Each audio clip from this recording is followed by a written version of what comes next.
Hey, what's up, folks? It's Logan, the metal and beer snob, and tonight I'm reclaiming my old title as the drunken metalhead who muses. Um, Fashionably late. This ain't no heavy metallurgy shindig. We were Chris and I were behind the scenes, making sure we knew what we were talking about, and we both did the homework and we listened to the same band, and we didn't get confused. So we're here. We're all here tonight to talk about High on Fire. Yes, sludge royalty, in my opinion, one of the most consistent bands in the genre that has spanned from the late '90s all the way up to just released an album this year. So this has been one of the most important bands for me, getting into like metal music and specifically sludge, and excited to fully dive in, and excited really that the chat, man, is already popping. You guys have already been here. Let's see who we're saying what's up to. We already got James from like 9 hours ago, if I remember correctly. Cheers, James. Good to see you, man. A guy from Russia. Feltz, thanks for joining, man. I might be with you on that 2012 album. Frosty, cheers to Frosty. Cheers to Kellen. Eli from Dark Hymns. Man, great turnout already, and we got the Alaskan and Prime Thrash here as well. So, cheers, guys. As Frosty already realized, we both popped in wearing the same High on Fire shirt. So Chris is changing, finding a better tee to wear, and grabbing a beer. But I figured I would go ahead and get things started. And first off, I want to say I hope anyone who got hit by that fucking hurricane, man, is doing okay. I was honestly not expecting to see footage of Western North Carolina like underwater, which is what I've kind of been watching, all day. As you guys know, from North Carolina originally, like moved from Charlotte down here to New Orleans. So yeah, that's kind of crazy to see all that footage up there. So I hope everyone who is in like the eye of Helene is doing okay, whether it be from Florida to Allen in South Carolina to Western North Carolina people. And the Hellraiser is here.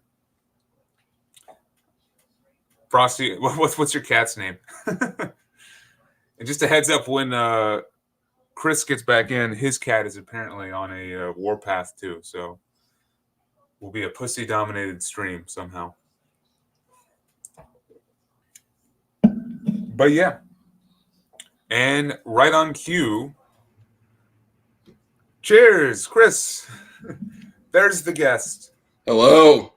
What's going on, man? Thanks for joining. Thank you. Thanks for having me on.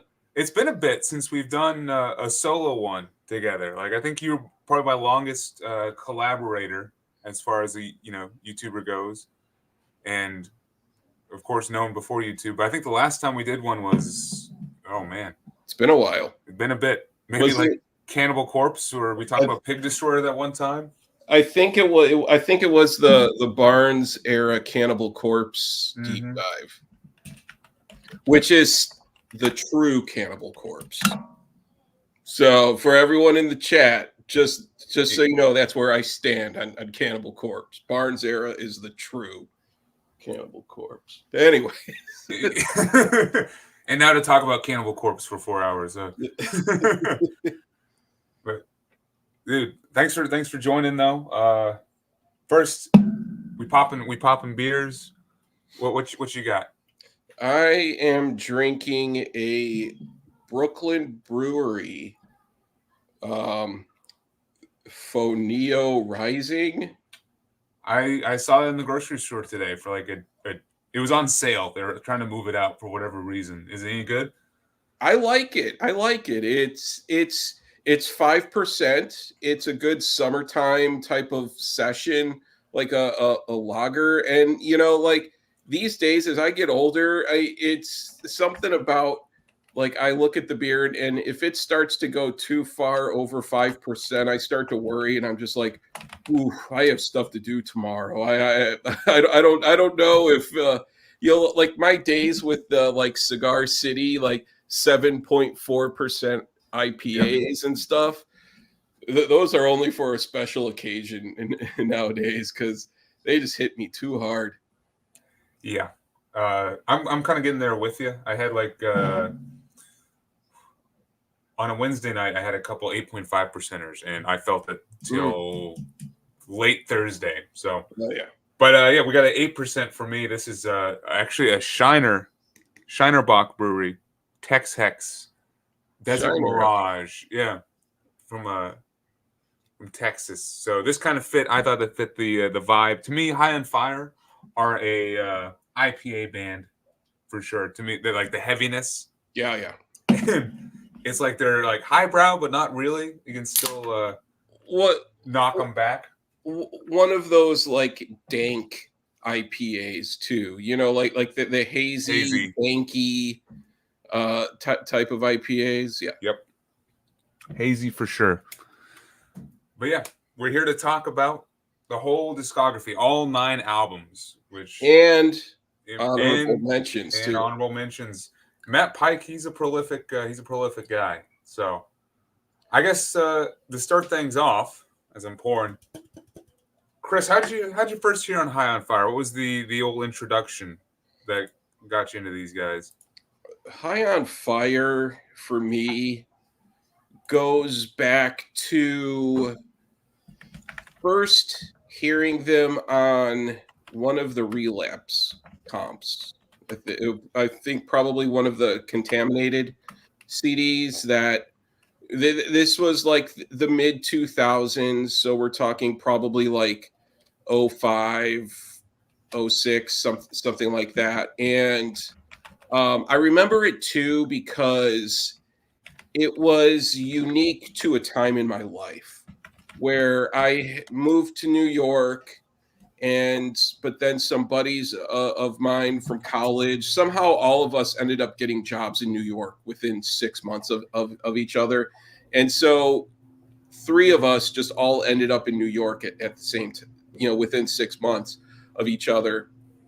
And we were all into metal, and there were High on Fire was one of those bands where it was like when we started to go out to shows in New York, and High on Fire played. I remember we saw them at, I think it was either the Irving Plaza or it was the Music Hall of Williamsburg, or Williamsburg Music Hall, one of those two, or and we saw High on Fire play, and then but at that time too, I didn't really know the pedigree of the band. I just knew of them as a band that sounded pretty cool. But then also right around that time was when, what was it? I think Death is Death 2005, you said? 05, 06, somewhere around then. But the actual album, the first album of theirs that I went out and I bought, was Death is This Communion. What Death is This Communion. And because I heard this opening song, Fury Whip,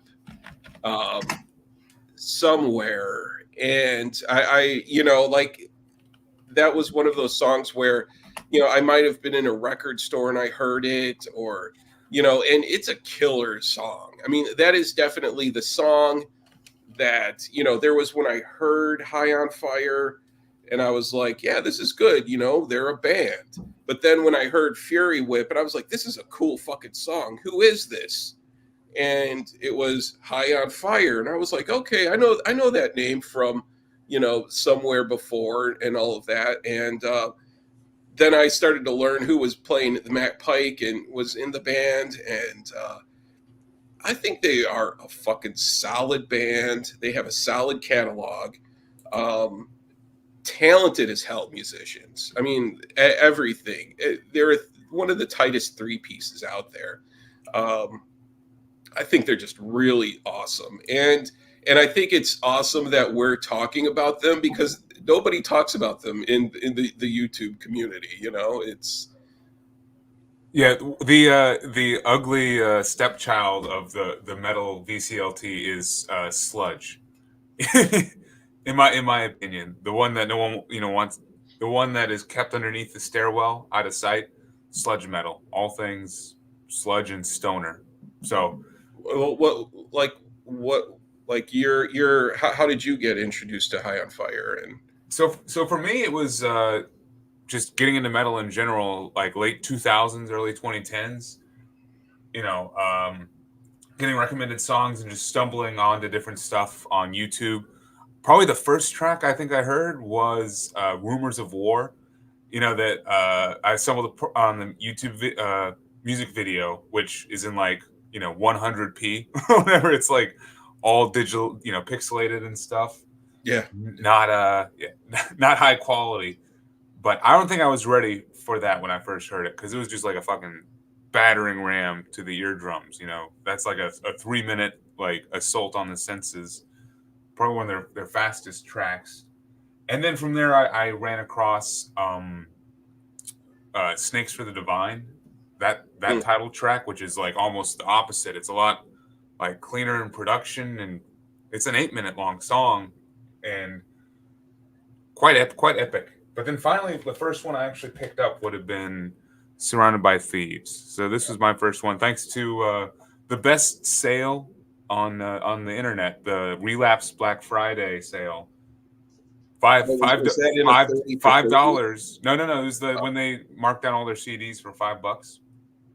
The 30 for 30 is good too, but Yeah. every Black Friday they do all their CDs are $5 and all their records are like 10 or 15. So picked this one up back in like 2010, 2011. And then for me, my first album was vermis mysteriis, which actually came out on E1. So, but it was they were definitely just one of those bands, which is, as you said, they're just super solid, like consistent all the way through. Yeah. Like, are they going to be like a 10 out of 10, like, oh man, this album gives me chills kind of band? No. But do I own every single album and listen to them consistently? Yes. Which I think that makes them just as special as a band that is making like 10 out of 10 albums every now and then. Well, and the thing too about High on Fire is Matt Pike is a sick guitarist. That dude is sick, and their Hmm. songs, it is riffs and riffs and riffs. And I feel like in a lot of, because with me and my taste in music, I lean towards the extreme side of things. There's a shortage of riffs in my collection. But then when I want something that's like, it's good, like when I was preparing for this deep dive tonight, I was going through the albums, I was like, oh, it feels so good just to listen to riffs, And the dude is a sick guitarist. He is, and the drumming has always been incredible.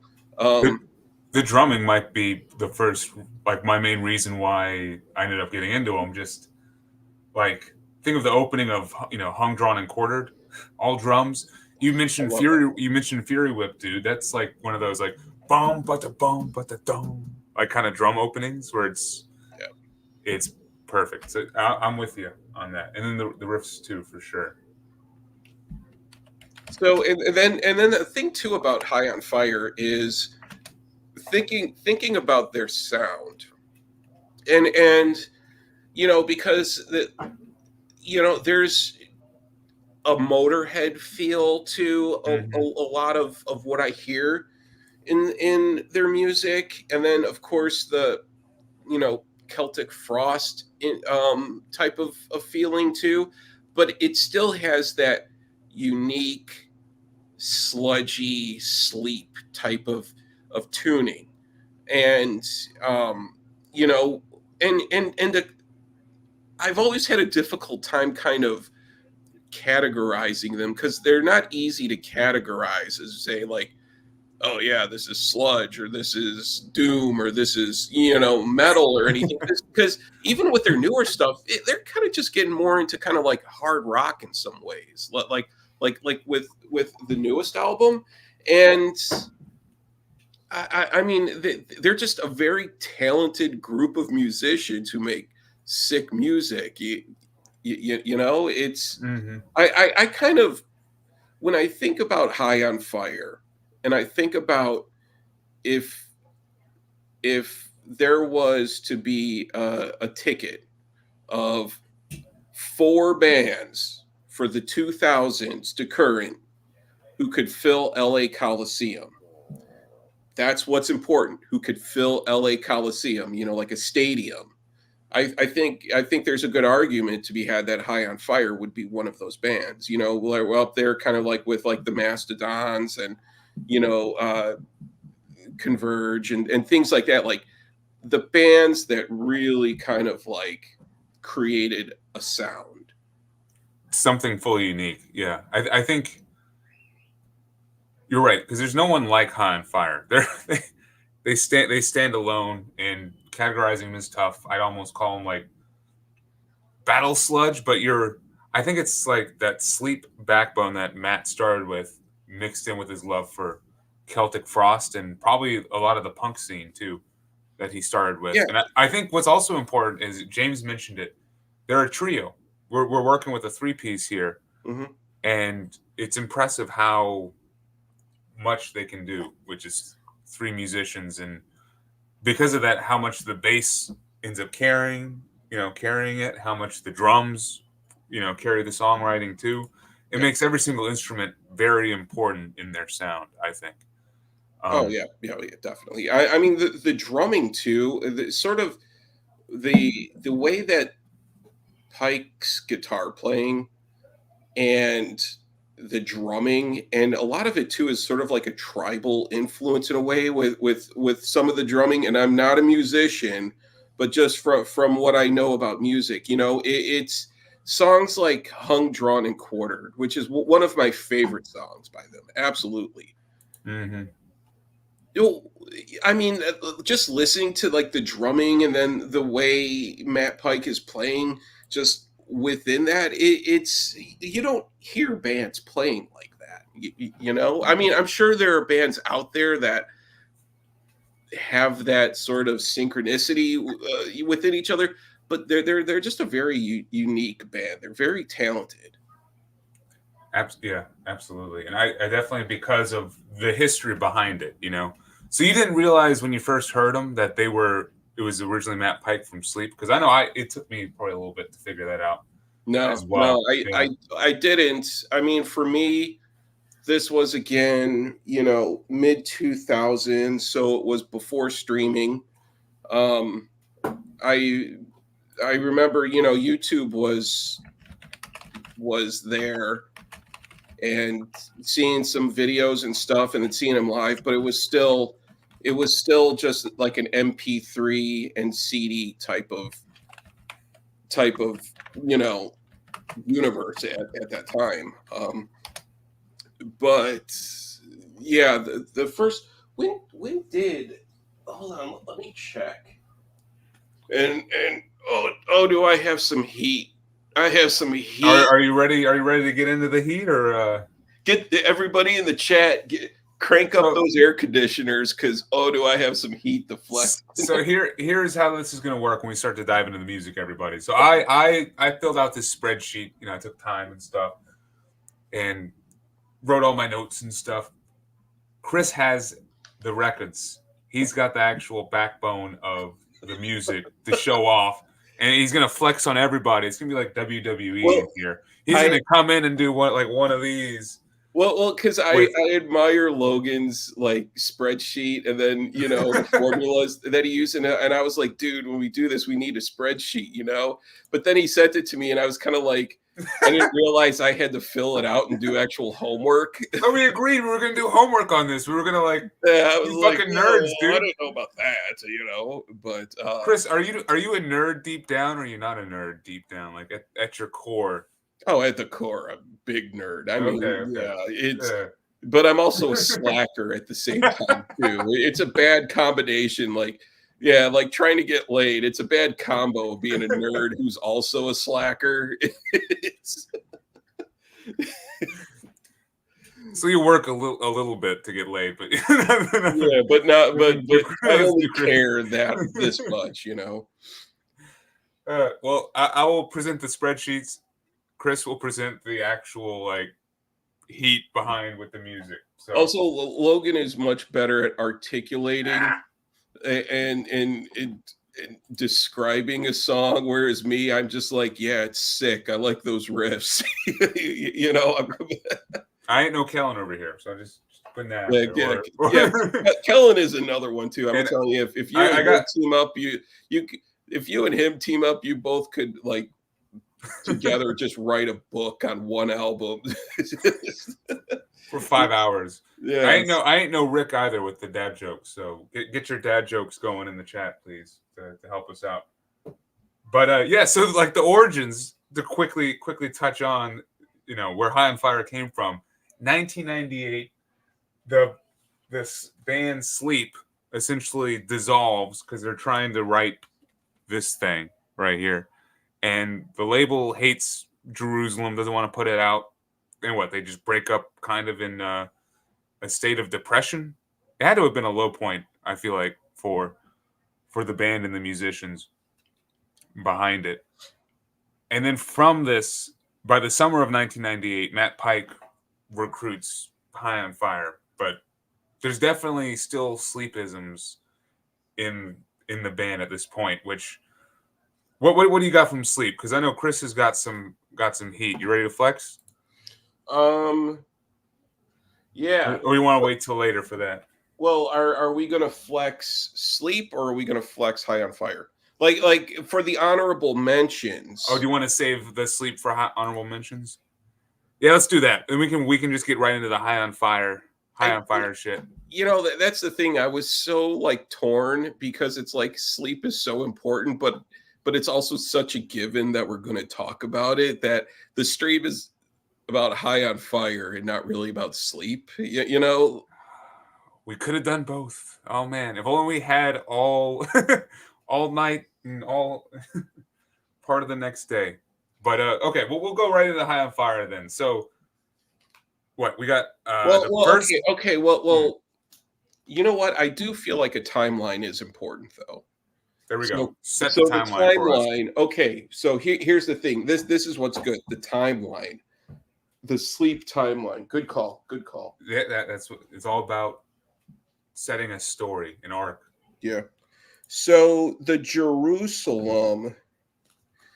I think that Jerusalem was only a CD press. I think that this is the like true. Oh, yeah, there's the flex here. I think that this is like the real OG dope smoker before Southern Lord acquired the rights to it. This is a TP put out. TP put out the early this EP, or no, this LP.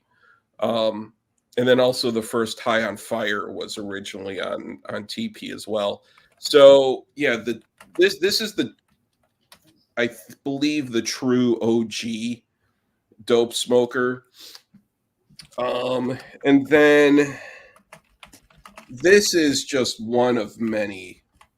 Now this is the Third Man box set that came out like maybe like 2 years ago. I haven't even opened it. I don't really feel like there's a need to really open it and play it. It's been remastered, but how many LPs on that? This is. It looked like it's at least 2 or 3. It's 4. 4. Jesus Christ. Okay, so it's an alternate mix. It's a live performance. And then there's also an unreleased song. So yeah, I'll open it at some point. I just haven't opened it. I have a tendency to buy stuff, and yeah, I mean this is okay. So yeah, going back to the Eric Roper High on Fire album artwork. Yeah. I've loved Eric Roper's artwork. I think it's just so awesome. And even like my Mac at home, I have 3 monitors, and each of them, I just find like a good high res image of some Eric Roper artwork, and I just use that as my wallpaper on all of my monitors. And he's such a good artist, and I'm starting to become really vocal, like where I'm talking about how I don't like album art or band logos anymore. And I think bands should just use just a plain white sleeve with the die cut hole for the label, and then just write the band name in Sharpie and the album in Sharpie, because I'm really getting sick of album art and logos, except for Eric Roper album art, which is really awesome stuff. So yeah, that's that one. Now this is all early Sleep that was pre High on Fire, not the later stuff when Sleep. Well, actually, hold on a second, because there was also this one, Sleep Volume 1. I don't have this on vinyl, but this is a really good comp. I think it's like 7. I think it's like singles. Like, it's been a long time since I've listened to it. Then Also not open though, or that's in your plastic sleeve. it's in my little, no, this is in my Chris takes care of his physical media. Yeah, and then also this one, Dope Smoker, because I haven't opened the box set, because this, I believe, is the same master. So I've just listened to this. And then, of course, everyone has this. I don't own it on vinyl, but of course, classic. But even before Sleep, what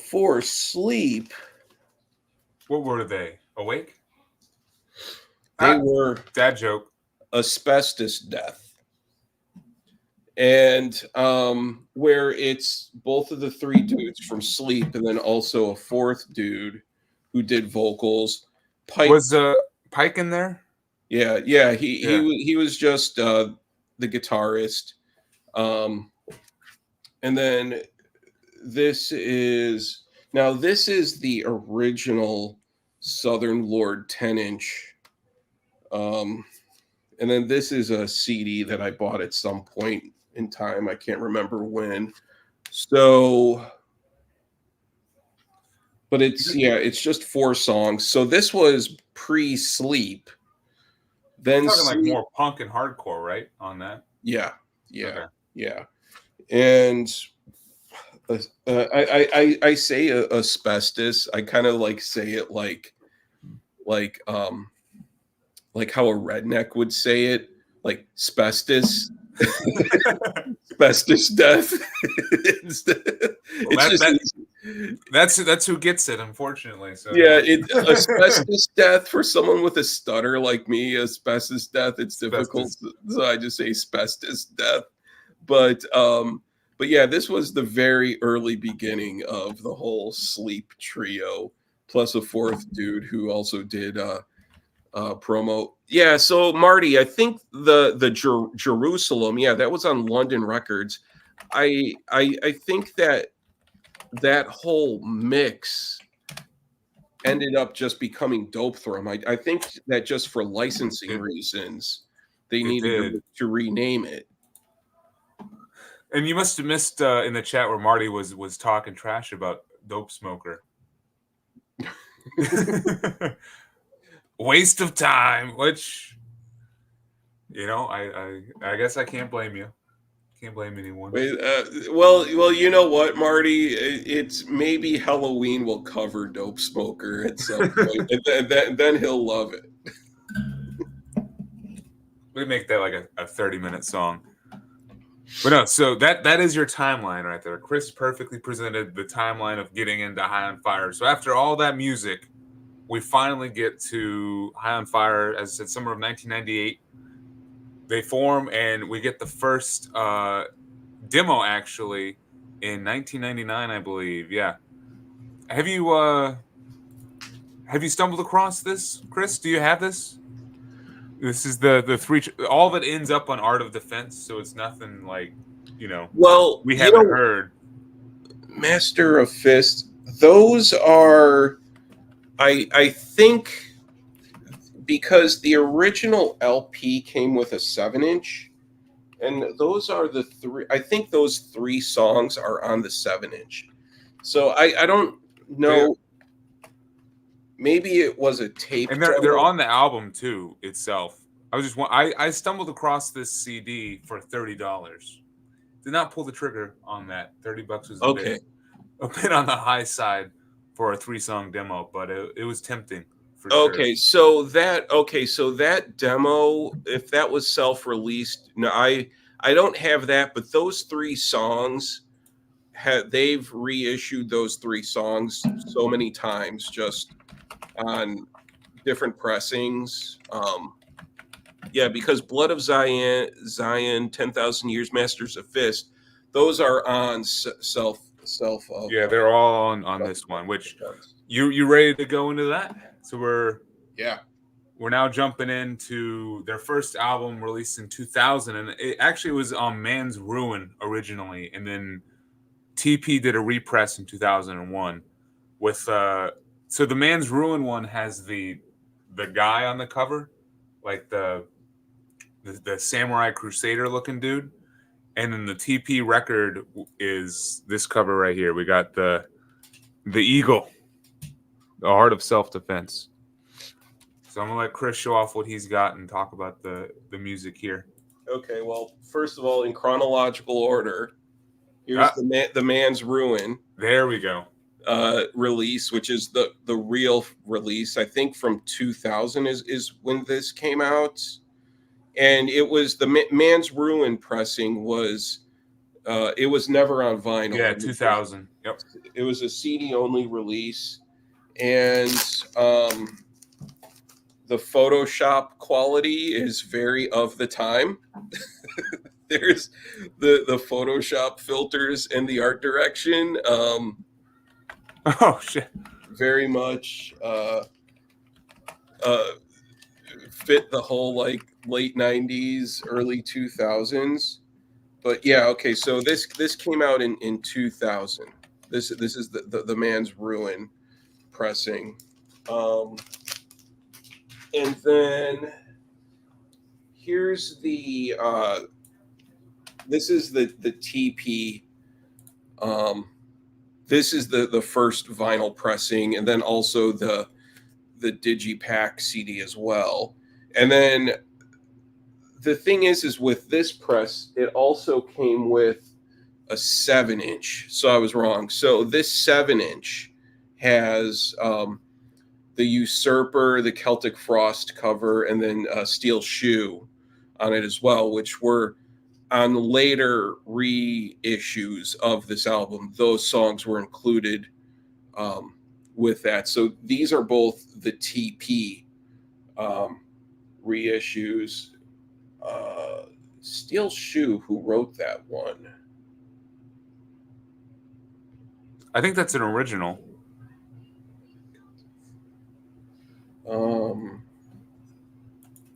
Oh yeah, that's another thing too. Billy Anderson, he's produced a lot of stuff. Okay, yeah. So this is the TP release, and then this is the Southern Lord one that came out later. I only have I wasn't really big on this one. I don't like what they did with the shading on it. It's like you can barely see the thing. It's just various shades of brown.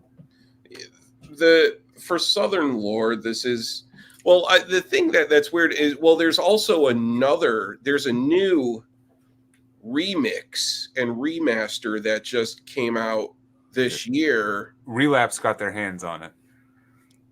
No, or was that E1? Who put that out? MNRK, which was I1. They just released the remix of this one, which I've heard, and I'm going to get the CD. I don't think that I'm going to bother with the vinyl because it's only just these colored variants. There's not any black available, which is typical of that label. But that label also doesn't really promote High on Fire that well. Like they're really big in promoting these like flavor du jour type of bands that cater to a very young crowd, I guess, but yeah, who don't really I really don't know who else is on that label. Yeah, there's a lot besides High on there's, Fire. there's a good amount of crap on that label. But this one, I only have the CD. Yeah, Celtic Fraud, the Usurper cover is absolutely awesome. I love that one. And those songs are on this one. And this was a remaster. It's not a remix. So I think that the new one that came out this year, the fourth pressing of this one, I think is an actual first remix of this album. So I'm going to get that at some point. I just don't have it right now. But yeah, Art of Self-Defense, it's a really awesome album. It really is. It's definitely a good start, man. And I'll guess I'll go and dive into my spreadsheet over here, which I just did the song ranking, but kind of the notes for me. I mean, I think it's a great start for the band. I mean, you can tell that they're shedding their roots a little bit, but just enough to where you can tell that they started with Sleep. It's their slowest album by far. But I think it's a good staple of where Pike wanted to go. You can definitely tell. Maybe he was always a big like Celtic Frost fan, and I think this is just the Sleep sound with that Celtic Frost Morbid Tales EP just thrown in there and just all like shaken up in a blender. Maybe not blended that well together, but just enough for it to be unique and interesting. I don't think it's not the ultimate High on Fire sound. Like, this is not where they end up going. This is definitely just a stage on their journey, and that makes this album unique and one that I enjoy revisiting, because it's like they're never going to write another song like 10,000 Years or Blood from Zion, where it's just that perfect balance of like sleep, doom, and faster sludge. What were you gonna say? Well, also the production of this album too is it's very murky sounding. Yes, but it's murky. I like how it's murky though, for me. Yeah, and it's good because it really kind of like adds to that fuzzy element to the music. And sometimes too I see why there was a remix done, because the murkiness sort of it adds to people who like the really heavy type of sound, like the murkiness. Mm-hmm.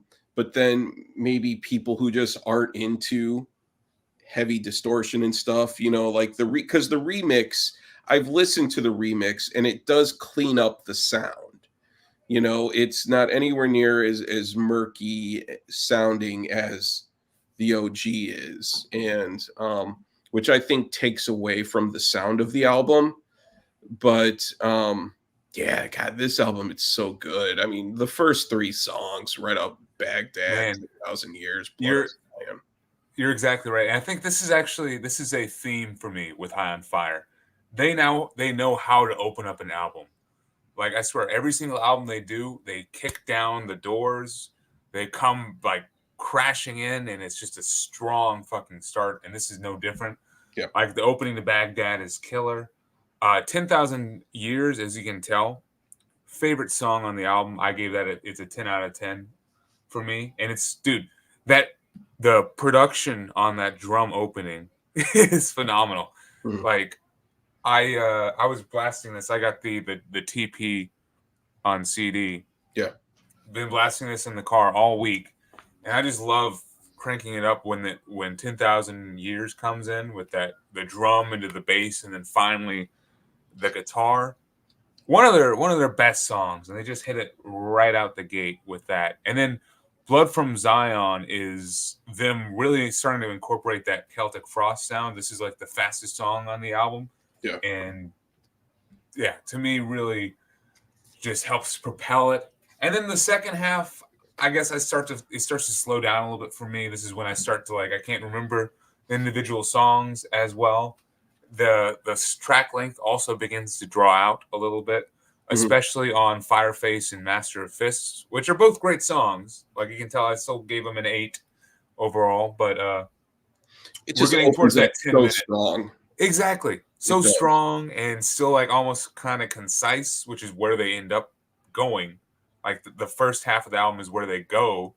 The second half is where they came from, where it sounds a little bit more sleep oriented, So because of that, I don't think it's near the top of my ranking, and we'll get to the ranking at the very end of the stream. But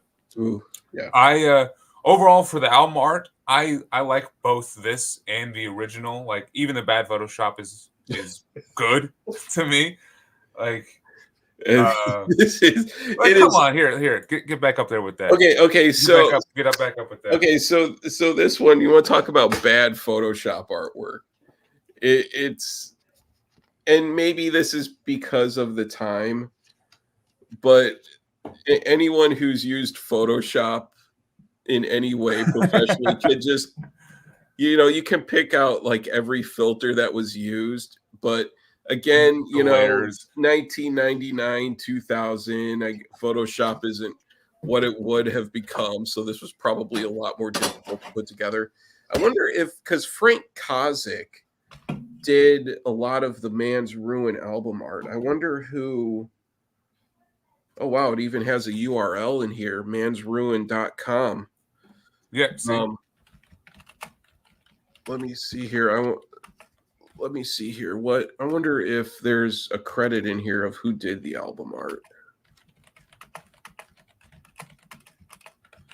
So George Rice, that's a thing too. They've had a rotating lineup of bass players, but the core unit has been Pike, and then Des Kensel, the drummer, who the newest album is the first one, I believe, without Des. I think he just was okay, I'm done. I'm checking out here. And good, good for him. Good for him, dude. Just check out, go live the rest of your life out on a beach somewhere with the money you made. And he did it. Cheers, Brian. By the way, Brian, you gave me this, so cheers, man. Right. Which is this Roper, by the way? Is this the first Roper artwork right here? The eagle. Eric does. Let me see here. The LP doesn't have any liner notes. It is art by Eric Moonhawk Roper. So okay, all right, yeah. This is the first one. Okay, yeah. So nice. I give this one specifically an 8 out of 10 for the album artwork quality, and then to kind of wrap up my my ranking. For me, the production, I think I like it. I didn't necessarily think it needed the whole, repackaging that they just gave it. But I guess if you're if you're a fan of the modern era, trying to re-listen to this, it could be useful. But the original production, I gave an 8, and album construction for me also an 8. So this is 8.4 out of 10 for me as an album. So what they did when Southern Lord acquired the rights to this album, so I don't know what it is. Maybe the band doesn't own the rights to this album and someone else does, and they sold it. So Southern Lord used the same cover image of that night, and then that's what they took this and then put it onto here.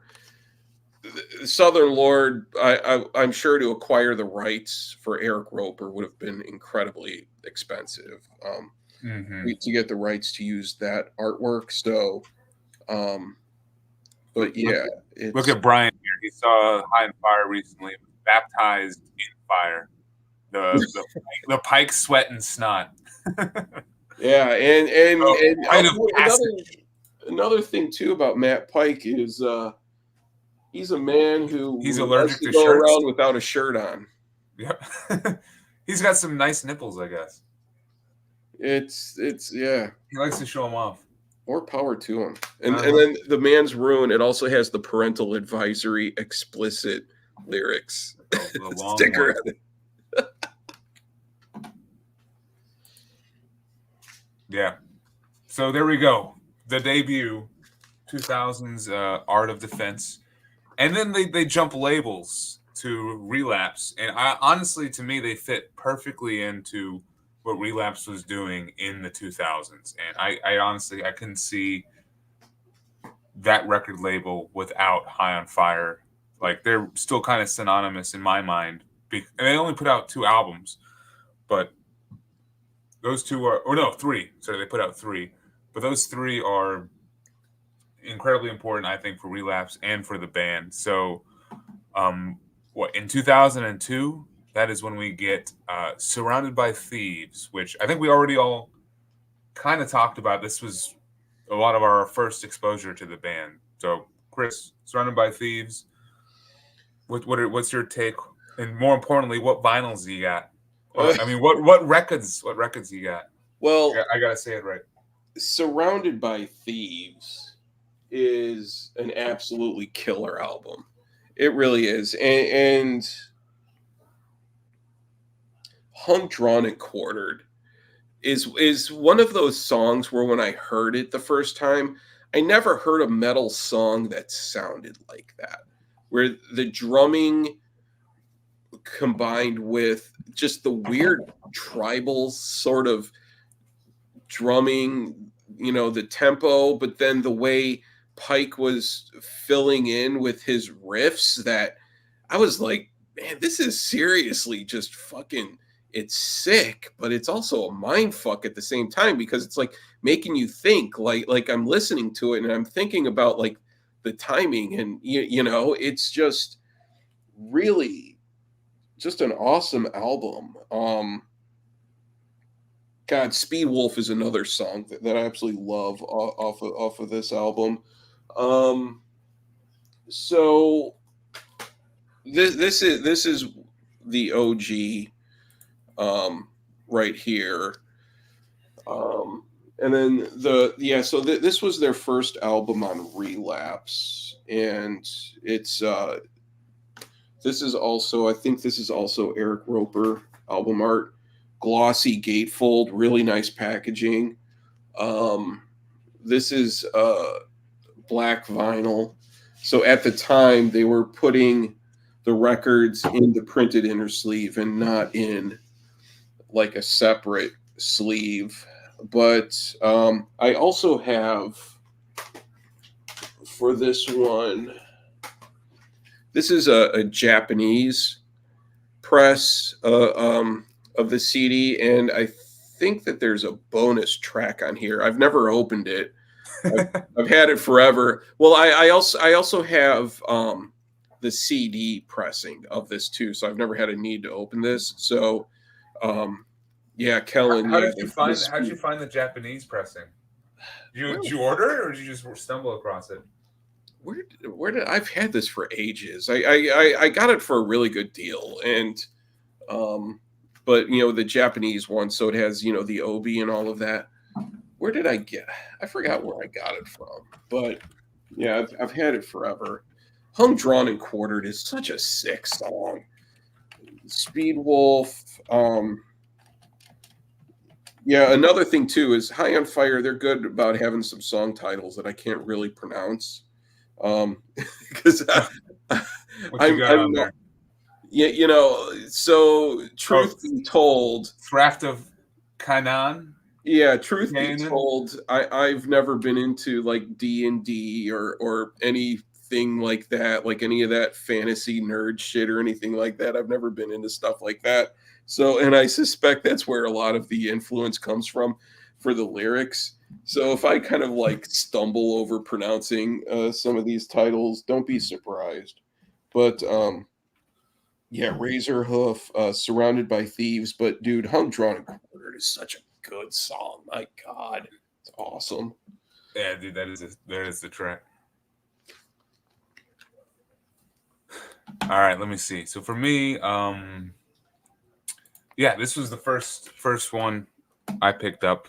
Only got it on CD, but I this is actually when I am gonna potentially be unpopular. Maybe this is like that Sword Stream all over again. Chris, you remember that? Where I rank Gods of the Earth the lowest for the Sword albums. Yeah, there's still a lot of people talking about that. I There's know. a lot of controversy. A lot of controversy. Well, I'm about to open up another can of controversy here. This, I think, is my least favorite High on Fire album, just because of. I know. It's because it's exactly. It's because of the production. This is my first one. I've spent the most time out of any of them with this album, and it's because of the production. It's so murky and so like it bogs down all the other instruments besides the drums. The drums like obviously carry through, but everything else kind of just becomes a kind of shrouded by night kind of deal, which is cool. I get it, but I think they do it better on other albums, specifically the next one that we'll talk about. Oh, do you need to get your glasses out too? Or... I can't read like red font on a black background. I just can't read it anymore. So I wonder, was this a Billy Anderson? Oh man, let me see who. Yeah, okay. So produced by Billy Anderson, okay. Engineer Billy Anderson. I can't remember if he was involved with the first album. I know. We just read it. He was the he did produce it, but I thought the first album was okay with that production because of how slow it was more focused on like just the riff itself. But this one, they're really trying to put everything in and the kitchen sink all at the same time. And Kellen's got me covered. Or Kellen's with you. I mean, Chris. False. Leave the hall. But the exit is over there. Yeah. See yourself to the door. I will. I'll exit my own stream now, Chris. I'll let you take over. But like literally towards the second half of the album, I kind of like I lose track of where I'm at. I'm like, what song am I in? I'm in like, oh shit, and now it's over. You know, it's one of those. Like, I still really like this album. If you like look at the ranking, I give it a 7.8 out of 10. Which I mean, come on, that's a killer. Still a good positive score, but hung, drawn, and quartered. Chris said it. It's an obvious classic. It's like a top like 10 High on Fire track. And if I were to introduce someone to like sludge or stoner metal, that would be one of the songs. The drum opening, phenomenal. When all of everything comes crashing in and it's just like a wall of sound, also phenomenal. Speedwolf, Chris, you nailed it. Great song. I think The Yeti is also a good track too. A bit more atmospheric, and The Yeti is one of those reoccurring figures in High on Fire's catalog, I believe. It seems like there's a couple snow giants in here. And then for me, I actually enjoy the final song Razorhoof a lot too. Yeah. But there's just those songs towards the end where I'm not sure, like Thraft of Canaan and Surrounded by Thieves. I really am not sure what what happened on those. And I've heard them I've probably heard them like 50 times at this point. False, I say. False, yeah. So for me, like it's still like the average for the track is an 8. Like album art, like the album art production, I give a 6. Unfortunately, I just don't like the production on this. Which I like the murkiness of it. Mm-hmm. Which I do, and I liked it on the last album. It's just this one, because they're now speeding everything up, it really just causes it all to blend together. Because Art of Self-Defense was so slow, I felt the murkiness worked better. You know? Yeah, I hear you. All right, keep everyone entertained for a couple minutes. I'm Oh gonna go damn, use Chris. the take a potty break and grab All a right, beer. I'll be right back. all right. Cheers. Let me see what I can do. I think that was basically what I wanted to talk about with Surrounded by Thieves. Yeah, definitely one of those early albums that I think anyone trying to get into sludge metal should listen to. So phenomenal. But I think where they go from here is kind of what I look for from this band. Surrounded by Thieves and The Art of Self Defense are, to me, very unique albums in their discography. They don't revisit the sounds that are on these two albums, and I don't think they're known for the sounds that are on these albums either. Like Hung, Drawn, and Quartered, of course, is like a deep cut that will always be mentioned and played live. And I think Speed Wolf and The Yeti and Razor Hoof will also be fan favorites. But to me, what they are most well known for and what I go back to this band for comes in at a later date on like the subsequent albums. So yeah. Still a great album and one that I do go back to and spun a couple times this week getting into it. And man, same with this one. So, but no, while Chris is getting everything situated, let's jump to 2005. We're still on Relapse. We're going to Steve Albini for production instead of Billy Anderson, and we're going to Blessed Black Wings. So this is a big album for them. Another Eric Roper album cover, and this is probably one of my favorites. Like, look at that. Can't wait to see Chris show it off on record because probably looks a shit ton better on there. But this is a big album for High on Fire. This is a big album for Relapse as well. And actually, I'm glad Callan is mentioning Remission. I do want to briefly touch on that. There is a certain Relapse sound that I hear on both Surrounded by Thieves and on Blessed Black Wings that Mastodon also shares. It's just like this kind of mystical, like clean guitar sound. And yeah, I think that's why they're perfect on the Relapse label. But here, we're now fully into Blessed Black Wings, Chris. So you got a couple copies of this one? One or two? You got any splatter variants? Oh no. Blessed Black Wings. Where are we? Here we are. Yep, 2005 for the. Okay, 05. Okay, so this is my thing. Blessed Black Wings is my favorite High on Fire album. This album just fucking kills. It does. This album is so good. I absolutely love.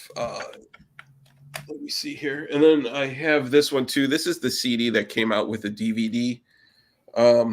Devolution, Brother in the Wind is such a really good song, and then To Cross the Bridge.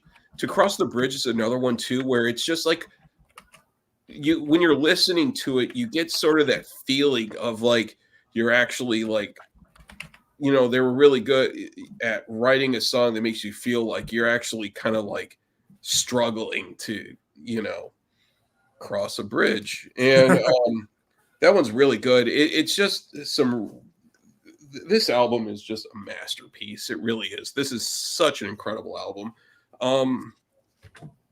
Was this the Albini? Yeah, that's the Albini production. This is an Albini one. Yep. Which I think in Chicago is where he's based out of, right? So, yep. Recorded and mixed at Electrical Audio. And then this is also the one too where Joe Preston played bass on this one. Joe Preston, one of my favorite sort of like metal bassists, played bass on this one. He also was in the Melvins for a while. I have an honorable mention to Flex of his solo stuff. But Devolution, this album is so solid. It is so good. Brother in the Wind, yeah, The Face of Oblivion.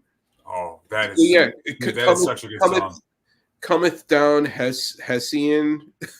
Again, all these titles that I just can't.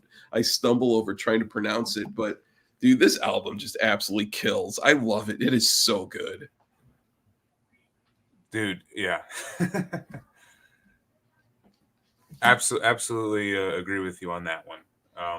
So yeah. This is the OG, and it's black vinyl. But yeah, I absolutely love this album. It's so good. What about you? What are your thoughts on? All right, let's Bless Black Wings. I'm gonna redeem myself from Surrounded by Thieves. So this is definitely just. I think this is High on Fire really coming into themselves as a band and really establishing their sound. I think the songwriting is more interesting and more like varied. Like you guys were talking about The Face of Oblivion. Kellen mentioned it earlier. Man, we got the acoustic intro, and then it gets this like heavy breakdown guitar riff that really just carries out the song, and it's just phenomenal. Like the songwriting here is just it's just a step up from what they've done previously. Like Devolution, blistering phenomenal track. Yeah. I think Matt Pike's best scream is on Devolution, I believe. Like he just really holds a strong one there for like 10 seconds or so. Brother in the Wind, that's a favorite of mine too, man. Like I fucking do.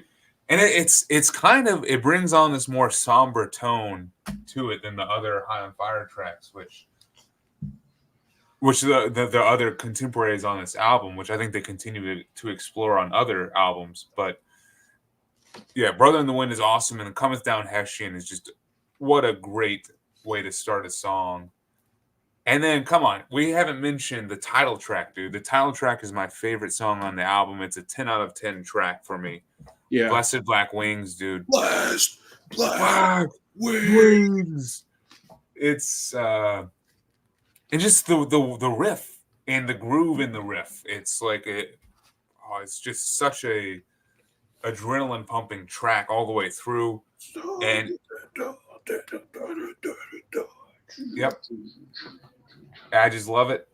I think so. Once again, first half of the album, that's where the bangers and the hits are, and then the second half, that's when I'm struggling a little bit to find stuff. I absolutely agree though about To Cross the Bridge. That is a top song in the album too. And I agree with it brings about the visuals and the the fantasy element is there. It does. It brings like this, you would just imagine sort of like you're struggling to cross a bridge that's over a moat or, something like that. But it's a slower song, and it's very dark. God, it's such an excellent album. Dude, yeah. It's their darkest album, truthfully. And I think it's because the production to talk about this, it's still very murky. Like it's still we're still not in a clear production, right? But it's sorted itself a little bit better than Surrounded by Thieves, in my opinion. I can differentiate all the instruments and stuff, and I think Pike's vocals sound a lot better and more at the front too. And that's what helps carry a lot of these songs, in my opinion, is we're now getting a lot of the modern Matt Pike. He's now I think becoming a little bit more confident as a vocalist. The Eric Roper album art too, is just really awesome for this album. Is this The inside. this might be my favorite of his, actually, like because of that, just the full. Yeah, like I think what does he paint with watercolors or something?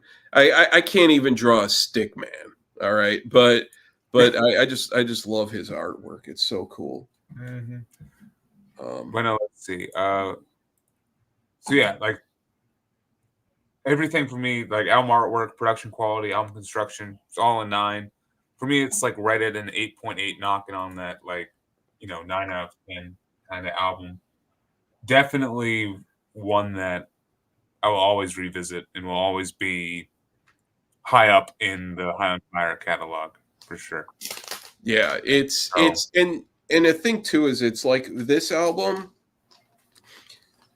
Maybe it's just the Albini touch to it, or maybe it was Joe Preston. But there's the bass is a you feel a lot more of the bass in the mix. yes, that Um, I was missing that on the previous album, which right.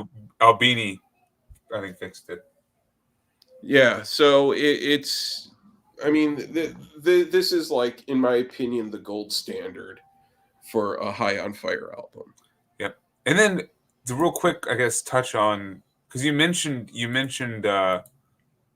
Joe Preston. This was his only album with him, right? He did some stuff with Earth apparently, Yep. and yeah, so this was the only one he did with High on Fire, and Yep. then he did Lysol with the Melvins. Okay. Yeah, he tours with Sun and see, Cool. because like what I like is Joe Preston. Apparently does His Thrones, huh? That's his project. Yeah, Thrones. Um, this is one of his, which is this is just one of the releases. A long time ago, the idiot in me was trying to sell this for $25. I was like, Is it worth 25? What are we talking about? I'm glad no one ever bought it. But so this is a collection of like 7 inches and stuff that Southern Lord put out like a while ago. But then I have a couple CDs. This is another Thrones EP. This is a Kill Rock Stars. So like Joe Preston, his solo stuff. Thrones is just a one man band that he does, and it's noise rock, very bass driven, but also you can't really classify it. It's a very talented musician, definitely, and Thrones is an acquired taste, but yeah, definitely very much in that Kill Rock Stars type of sound. I'm gonna have to check them out. But yeah, because after this album right here, we go to 2007. We're still on So, Relapse at this point. Oh, you got okay, another thing? oh yeah, so Blessed Black Wings was the album where I discovered High on Fire, which was from just a Relapse comp at the time, but that was also too when, for me it was a time and a place where I was new to New York, just like my friends, and we were going to metal shows in New York and kind of like experiencing the scene, and that's when I saw High on Fire play. But to me they were just a band. I didn't know the pedigree of the band at the time, and but yeah, they were really awesome. And then once the next album came out in 2007 is when High on Fire clicked with me of this is High on Fire, because Yeah. at that time too I was really big into like Electric Wizard and the whole like Doom type of sound, Moss, and bands like that, and um sort of that whole sound at the time. Um, but yeah, so the next album is when I was like, this is High on Fire. And that's when you actually picked it up when it came out, right? So we're talking about 2007 with Death Is This Communion. Yeah. Which this is the last one they did on Relapse here. Yes, it is. Yeah. So Death Is This Communion. Yep. Yeah, they're the opening song Fury Whip is awesome. I love that song. It's so good.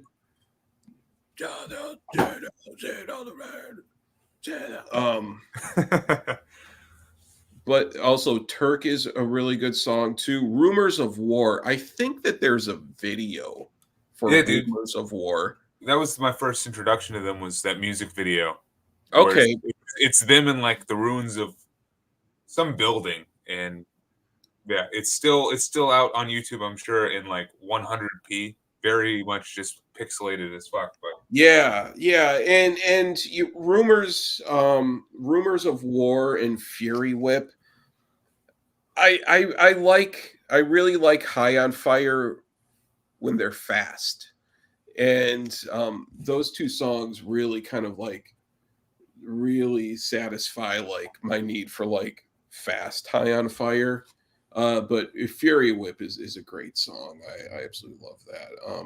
Yeah, Cyclopean Scape is another one that's really good. Rumors of War, really solid album, like really good. And then so this one, I don't know if this is Albini. No, this is let me see. Because I think Albini was just the one-off for Blessed Black Wings, and this one. Okay, so this was the first album with Jeff, who was the current bassist, who originally played in Zeke,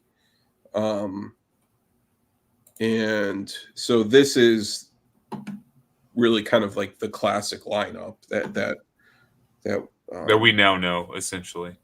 Yeah.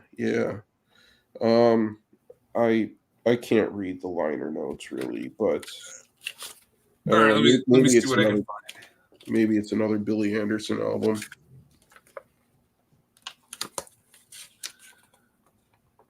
Let me see. I think different artwork too. This is not a Roper album cover. It says artwork by Orion Landu. Okay. Oh, okay. So, yeah, because I think he did the D Mysteriis album art too. Okay, the vermis. Oh, okay. No, wait. Hold on. It's okay. Cover painting by Eric Roper. Oh. Design and additional art by Orion. That's okay. I missed that. That's right. So Orion probably did all the typesetting. Yep. And like probably the inner sleeve design and stuff like that. And there's a MySpace URL in here too. So you could go to myspace.com/High on Fire Slays. So and you can add we haven't been paying attention to the chat. It's Jack and Dino did the production. They've been saying it this whole time. But oh yeah, sorry, I haven't really. I've been lost. I've been looking at the album cover, which it's either this one or Blessed Black Wings is my favorite album cover by them. Yeah, this is a good one. Like, this is just a phenomenal cover. There's a lot of detail here. Well, and there's also a big change too. Going into the next album, big change with the logo that I didn't really catch at first, but then I started to recognize it later on. But yeah, you could tell it's Eric Roper because it's definitely like watercolors. But it's also yeah, James, thank God that we're safe and there's we're oblivious. It happens. Is that a killer? Yeah, I know. Sorry, I get pulled into the conversation, and I don't know what's going on around me. The beer doesn't help, but cheers. Yeah, and hey, it's a Saturday night, Exactly. Oh man, I guess I'll go and dive into this myself. This is my number one High on Fire for me. I probably came into this like third, I think, as their album, but this one just it definitely felt like High on Fire is a fully realized band. Because remember, I'm coming into them like in the late 2000s. They're putting out Vermis, Mysteriis, already put out Snakes for the Divine. This sounds like a perfect combination of the old like Blessed Black Wings and even Surrounded by Thieves, High on Fire with where they're moving. Like the songwriting, I think, takes even a further step forward from Blessed Black Wings. I mean, we get tracks like Waste of Tiamat and the title track, Death is Communion. Mm-hmm. They're slower paced, but they really build over their length, and there's more dynamics, there's more sections in the songs, and just across the board, yeah, I love this album. Let's dive into a spreadsheet real quick. For me, there's not a song on here which is not a 9 out of 10. And this is actually an album which is filled with interludes. Yeah. And Chris, do you like interludes? It depends on the interlude, whether or not I like interludes, but I'm very open to High on Fire interludes. Me too. And on this one, it's because it's how they incorporate them in, man. Yeah. It's like they perfectly segue one song to the other. Like Rumors of War, which is of course like 2 minutes and 50 seconds. It's like one of the shortest songs, but the interlude perfectly builds up to it and then builds down from it. Like it goes from Rumors of War into D, or the DII track, which is like this very much flushed with melody kind of song, which is a great like breath of air after the battering of Rumors. And then it perfectly segues into a very much harkening back to, I think, the similar songwriting style of To Cross a Bridge from the previous one. Like Ethereal and Return to Nod are just very pounding riffs and pounding drums, and a great way to close the album. I want to say my favorite High on Fire track is Turk. That's a really good one, yeah. Dude, it's the guitar riff, man. The guitar riff. It's like well, first off, the drums just open it up perfectly. It kind of carries it, but then that guitar riff comes in where it's like a swing. I just love it, and the chorus is perfect too. Like Turk is their best song in my opinion. Death is His Communion is close. Yeah, I definitely love every song on this album, and I think this is the best drummer album for them, where the drums are just carrying it. Like I love shit. Who's their drummer again? Des Kinzel. Yeah. He's a phenomenal drummer. And yeah. Like I hope he's on a beach somewhere with a martini or something, enjoying retirement, because just live, those royalties, just spend the rest of your life on a beach and enjoy it. You earned it. Absolutely. He deserves it. So yeah, this is the number one album for me. Like I love everything they basically set up on here. If I were to say why this might not be like closer to a 10 out of 10 album, maybe it could be a little long. And once again, I like the first half better than the second half. But now we're just like nitpicking. But this is easily like above a 9, like a 9.2 to a 9.4. And yeah, once again, to agree with Chris and Brian here, Fury Whip. Yeah, that's how you open a fucking album right there. Oh, it is. It's such a charging song. Like it's so driving. Yep. And you know, again, for me too, this was a big, just, you know, for being new-ish. I mean, like when I moved to New York, it was 2000, late 2004. But then Death is This Communion, you know, after going to shows and then recognizing who High on Fire was, this was the first album that I went out and I bought, and I was like, this is the new High on Fire. Hell yeah. Because I knew who they were as a band, you know, and yeah, solid album, absolutely. Dude. It's in my top 5. I'll put it that way. Maybe my top 3. I don't know. I'm not. We'll see by the end of tonight, right? Yeah, we'll see. We'll see it at the end. Okay, so then, Chris, you alluded to it earlier with the change in logo, but from 2007 to 2010, there is the big change for High on Fire. They jumped to the majors, I guess. I don't know. I've never really paid attention to it, but they jumped from Relapse to E1 to release Snakes for the Divine.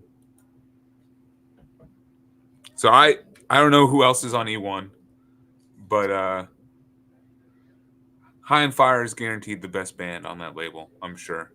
So this was their first album, as I said, came out in 2010 for E1, and yeah, this we got a different logo, which this is still the logo that I associate with them. The difference. Do you prefer one or the other? Well, when you look at the previous version, it was all in lowercase. Yes. Especially the H and the F was all in lowercase. So the new one, they're in caps, but also the tracking, or the I kind of wasn't a big fan of how the spacing.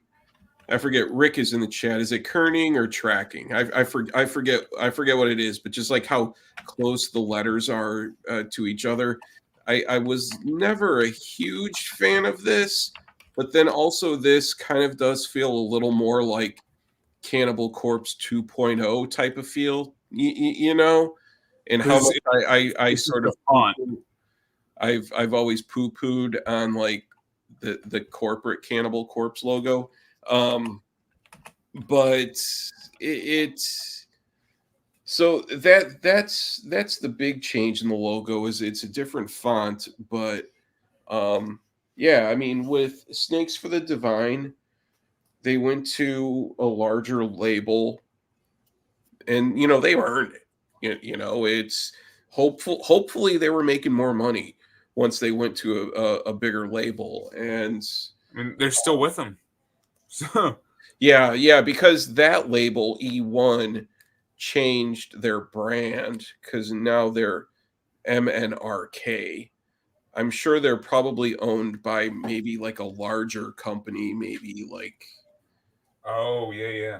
Maybe they're a subsidiary of someone like Sony or something like that. Who knows? But Coke. Oh, really? Is it really? Yeah. I don't know who owns MNRK, but you know, they sign a lot of bands that are like the flavor du jour, that are probably the big money makers, just because they're very marketable. Doesn't, you know, say much about the band itself, but High on Fire, I think, are definitely one of like the bands that I don't think the label does enough to promote them, honestly.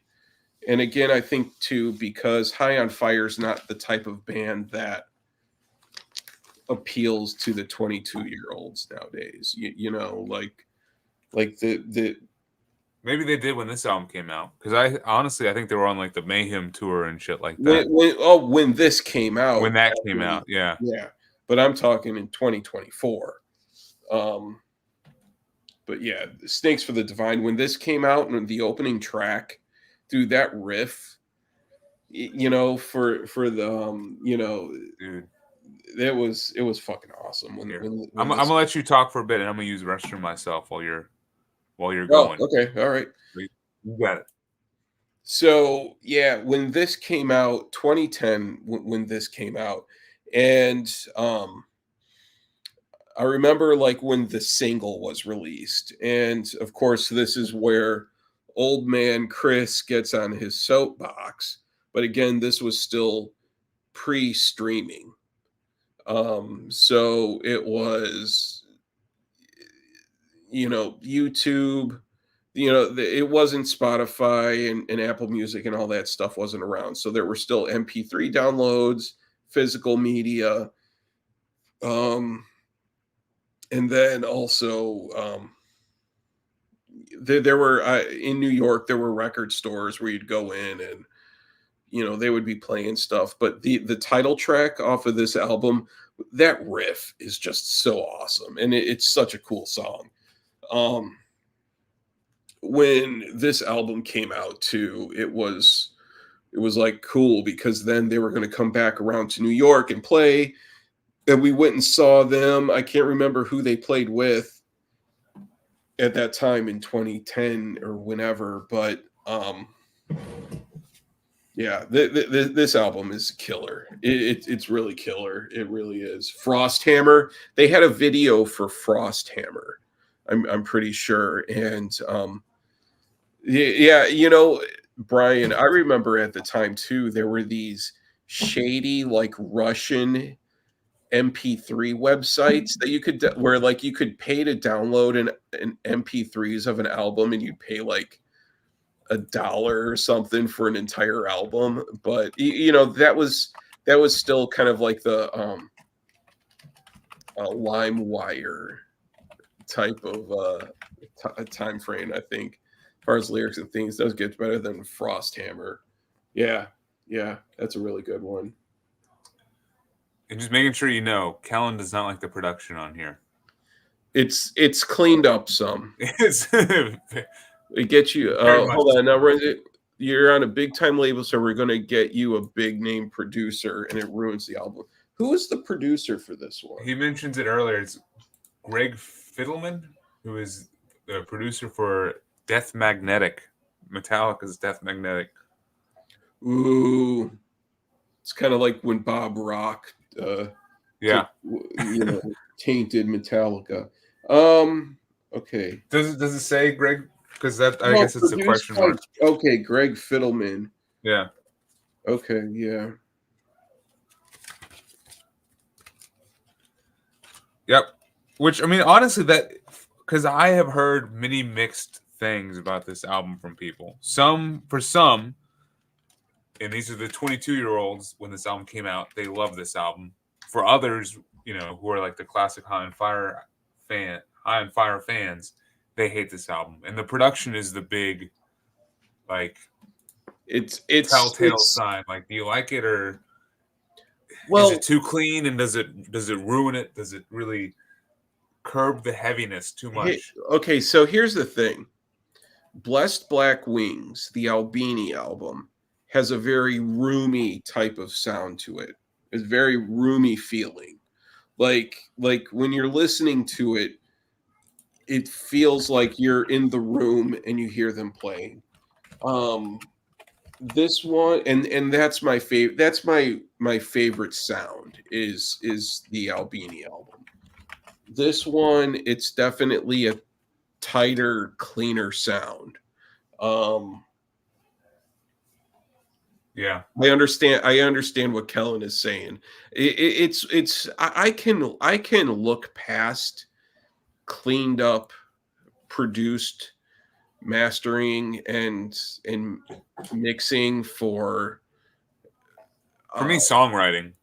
I don't know. It's just weird because I can listen to a song that sounds like absolute garbage, but then I can listen to something that I mean, I like shit that sounds that's so overproduced too, like Air Supply. Like I love Air Supply.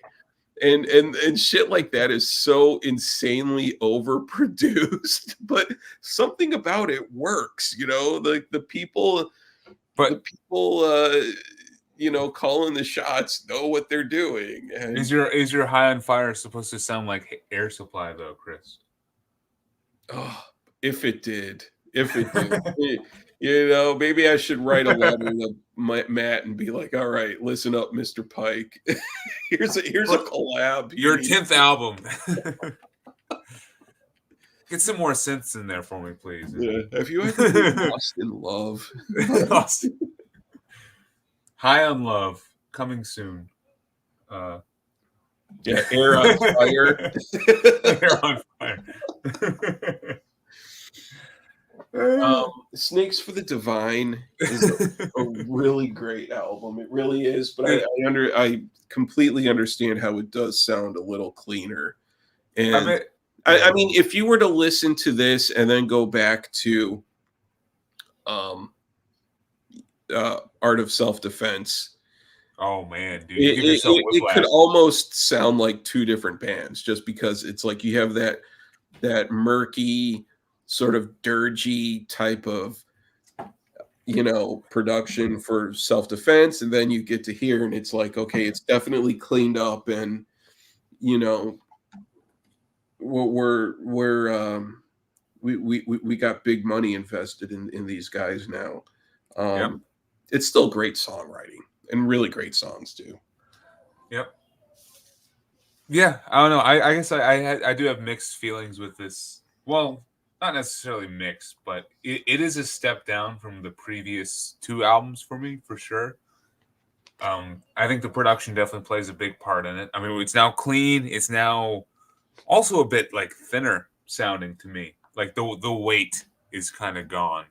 Like whenever like the drums would come in, man, it doesn't hit in the same way that Fury Whip or like Turk does whenever the drum production. And man, Snakes for the Divine is one of their best written songs, in my opinion. Like that is it is. Yeah, definitely. Song. It starts with like the tapping guitar section, and then the drums. Yeah. But I do wonder if it would sound so much better from like a Albini or a Indino production versus whoever this guy is that Kellen identified for us. Which, by the way, cheers, Kellen. Thanks for joining in, man. And I'm off. Can't wait to catch what Chris has at Kurt Bilal. Well, yeah, because the Kurt Bilal stuff. Yeah, we'll get to that. We'll get to that. Yeah. But the airing of grievances was good, Kellen. Cheers. He after airing those grievances, he needs to go lay down because it just took so much out of him. He's like, oh, I need to go rest after all of that.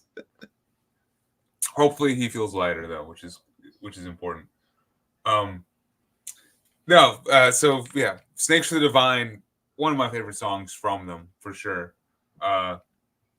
Frosthammer, what another killer song and single, and just that how they build it up, and there's some like killer riffs in here too, and then of course there's just Matt Pike shouting Frosthammer, like as Brian mentioned in the chat. Goddamn, love that shit. Then Bastard Samurai, track 3, slow burning, brooding, mean, vicious, and like when that riff comes in for the chorus.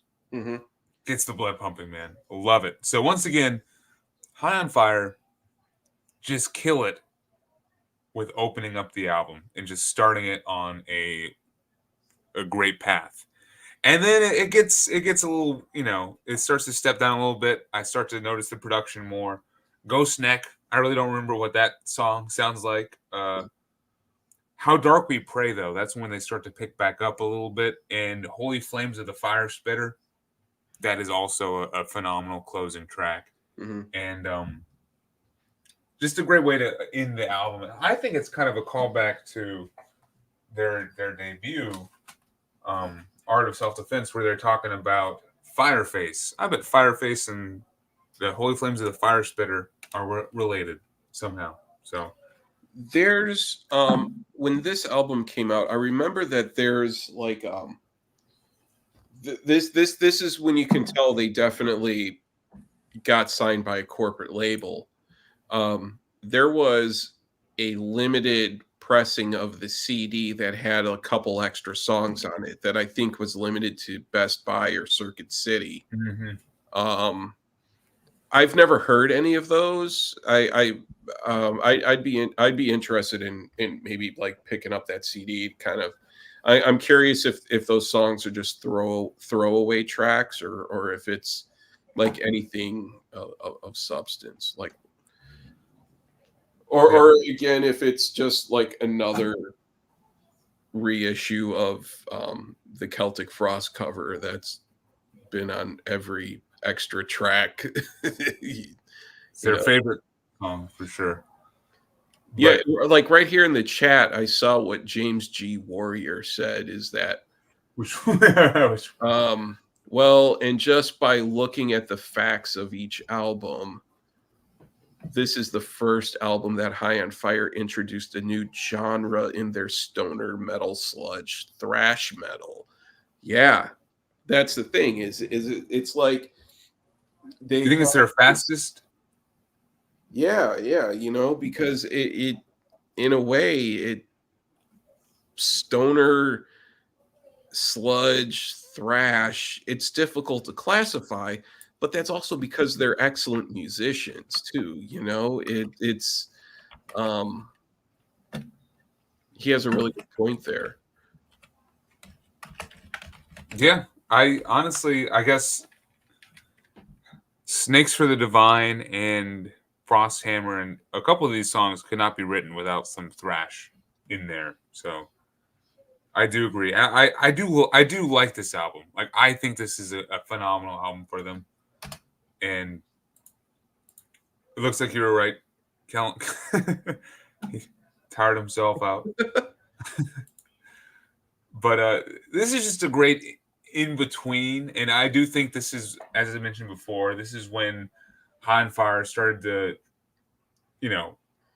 be a part of the Monster Energy drink crowd, if you will, like the Mayhem Festival and stuff like that. Like they're getting their name out a bit more. Like that's not a slight because it's just they're just becoming more well known. The Monster Energy drink thing is a little bit, but they were on the Mayhem Festival, man. That's Monster's their sponsor. So yeah. It's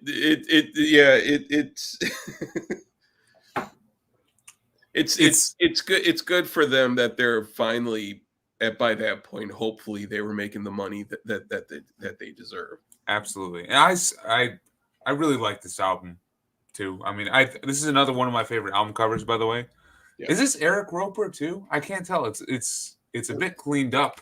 The girl on the cover has some killer abs. I mean, she's got to look amazing. Kind of a nice butt too. I can't tell if that's all like snake or butt, but it looks like Eric Roper. It probably is. I feel like they're like Cannibal Corpse with. Oh man, I can't think of the Cannibal Corpse guy now, but with their artist, they stick to the one guy. Let me see. Art and visual design by Eric Moonhawk Roper. Yep. James got it too. Yep. So, yeah, this is another one of my favorite album covers for sure from them. And then I do think the production is a step down, but I like how the album is arranged and overall conveyed. So this is still like an 8.4 for me. So, and as I said, one of my introductions to them. So then we go on a little bit. We get 2 years. Sorry, 2 years. So from 2010, we jump to 2012 with now we're on the Vermis Mysteriis. So we're still on E1, and now this is a different album. I want to talk about the concept real quick. This is a concept album, supposedly. I do not know as much about this concept as I should. Oh, thank you, James. Let me. Vincent I'm going to Hawk. step out for a second. All I right. gotta go to. Yeah, let me see if I can explain this concept accurately. So, what we got here is a concept about like Jesus's brother. It's like this psychic Jesus reborn in like the shadow world, and he goes back in time to kill himself or something. It's a very, there's definitely a heavy concept here. Yeah. Here's what I wrote. Jesus figures that he has to go back and kills himself in the womb or something like that. So it's basically the plot for the butterfly effect, except it's with Jesus instead of Ashton Kutcher. So there you go. But for me, this was my first High on Fire album that I actually anticipated and bought in the stores. I had heard them up to this point, but that led me to getting the singles and like hyping up the release of this album. So this is definitely a big one for me. And this is still one of my favorites. I wouldn't say where it stacks in, but this is definitely still up near the top of it. Yeah, James. Well, James, do you know this album? Because the concept behind this might be up your alley. It's fucking weird. It's like science fiction mixed with Christianity, and somehow Rome falls into it along with everything else. But I think this is a very important album for A High on Fire, along with Snakes for the Divine, and it keeps pushing them forward on E1. And this is finally when we get Kurt Value on the production, because to me it sounds better. Like I'm honestly interested in what Callan, if you're still there, tell me what you think about this album's production compared to the previous. But I definitely think this one is a superior production. And we do get Kurt Value producing it. Yes. Yeah, this is the Kurt Value album. Do you want me to keep going on this one, Chris, while you're getting situated? All right. So for me, as I said, this is like the first one that I kind of heard and fully digested like as a new album back in 2012, and I fell in love with it. I think it's a near perfect High on Fire album. It's a great balance of the intensity that they have on their older stuff, but then also this newer level of melodicism and commercialism, which I like to a certain extent. And I think they balance it out perfectly. Like the opening track, like Serums of Leo and Bloody Knuckles, man, that is fierce. That is a heavy start, especially Bloody Knuckles. That is a fucking fight song. That's you're in the bar, you're about to brawl with somebody. That's your Motorhead Destroyer 666, like just drunk fight anthem right there. I absolutely love Bloody Knuckles. And then Fertile Green introduces this pounding drum rhythm, which is just perfect. And Chris, I don't know if you picked up on this. I don't know if this was intentional or not, but how they did the drum intro for Fertile Green and also King of Days, it makes me think of Queens of the Stone Age with on their Rated R album. Oh man, what's the one song like nicotine, marijuana, Vicodin, alcohol, where it's just the pounding drums. I feel like it's a callback to that. It's awesome, and so these pounding drums open up Fertile Green and then go into King of Days, which is my favorite song on the album for sure. What you were talking about, that was off of a Rated R. Yes. Marijuana, but like I didn't even notice this until now that Kurt Blau actually played on this album. Yes, dude, he did. He did play guitars on Warhorn and Samsara. Samsara, man, is the beautiful, like perfect instrumental interlude. I think it's a great way to break up this album. Yeah. And this one, I think they really try to balance some like stoner metal like heaviness in here. Like certain tracks are like almost stoner songs. Madness of the Architect, King of Days, Samsara. Like Mm-hmm. there's some stoner metal vibes on there, but then we still get the classic High on Fire, like Take No Prisoners, drunk battle hymn with like bloody knuckles and spiritual rites Right. in Romulus and Remus. And I love the production on this. I don't know if Well, it, yeah, it sounds thicker to me. It sounds thicker. It sounds heavier. The bass is a lot more up at the face. yeah, because Kurt, because I think it was recorded at God City. It was recorded at God City by Kurt Mm-hmm. Bilal. So it has that Kurt Bilal type of feel to it, definitely. Mm-hmm. It is a very good album, and the thing is too is what happened with me is what year did this come out? This is 2012. Here, I'll let you go in. 2012. Yeah. So this was 2012. I was late getting into this album. Mm. Um, And this is my first one to buy. Like Death was your first one, right? That you bought in store. This is my first one. yeah. And I was late getting into it. I kind of just fell out of them for a while, just because I was just preoccupied by other, types of music. But yeah, there is that Kurt Bilal type of feel to it. It still doesn't beat the Albini feel of Blessed Black Wings. Agreed. The opening song is really good. I really like that one a lot. In preparing for this stream tonight, I've gone back and I've listened because it's been quite a few years since I've listened to the album, and it's very good. I really like it. Again, High on Fire is one of those bands where it's like there's not a dud in the discography.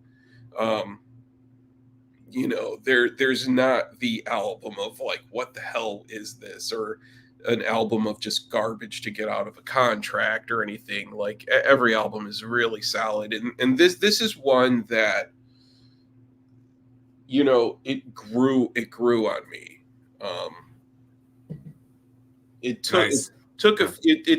It's not what I was expecting after Snakes for the Divine.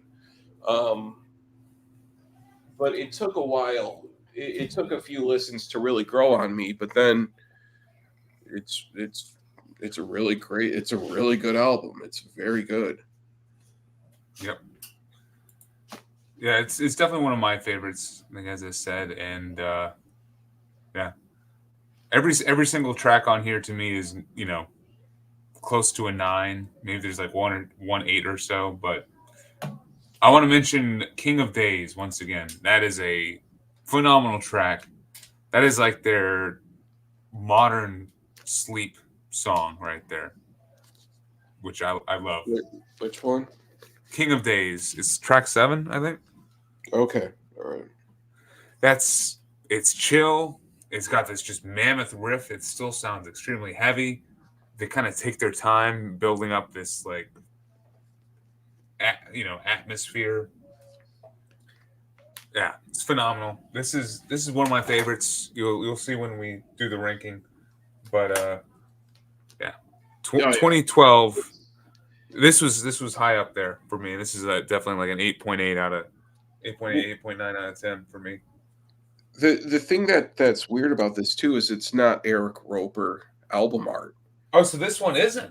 Who the fuck did this? It's not, which is really strange. And honestly, when this came out, that was one of the things about it that didn't really it didn't really click with me at first, because I could tell immediately from looking at this isn't Eric Roper,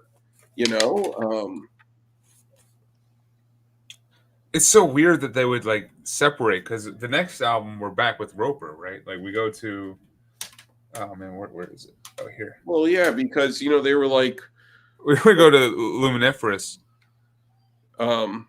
that looks like it. That's Eric Roper, but they were like, Chris just was not happy that we didn't have Roper do album art. We need to get Roper on the horn and commission him for our next album, because Chris is not satisfied. They're like, we lost a fan. Which fan? It's Chris. All right. Well, fuck. Yeah, apparently the album cover is by Tim Lay. I don't know. It's a good album cover. I think it's a good album cover. If it's the concept, I guess. And I think this is their one concept album potentially. Although maybe Luminiferous is too. I don't know. Like, what the problem I have with concept albums is that I don't read. I don't read lyrics, and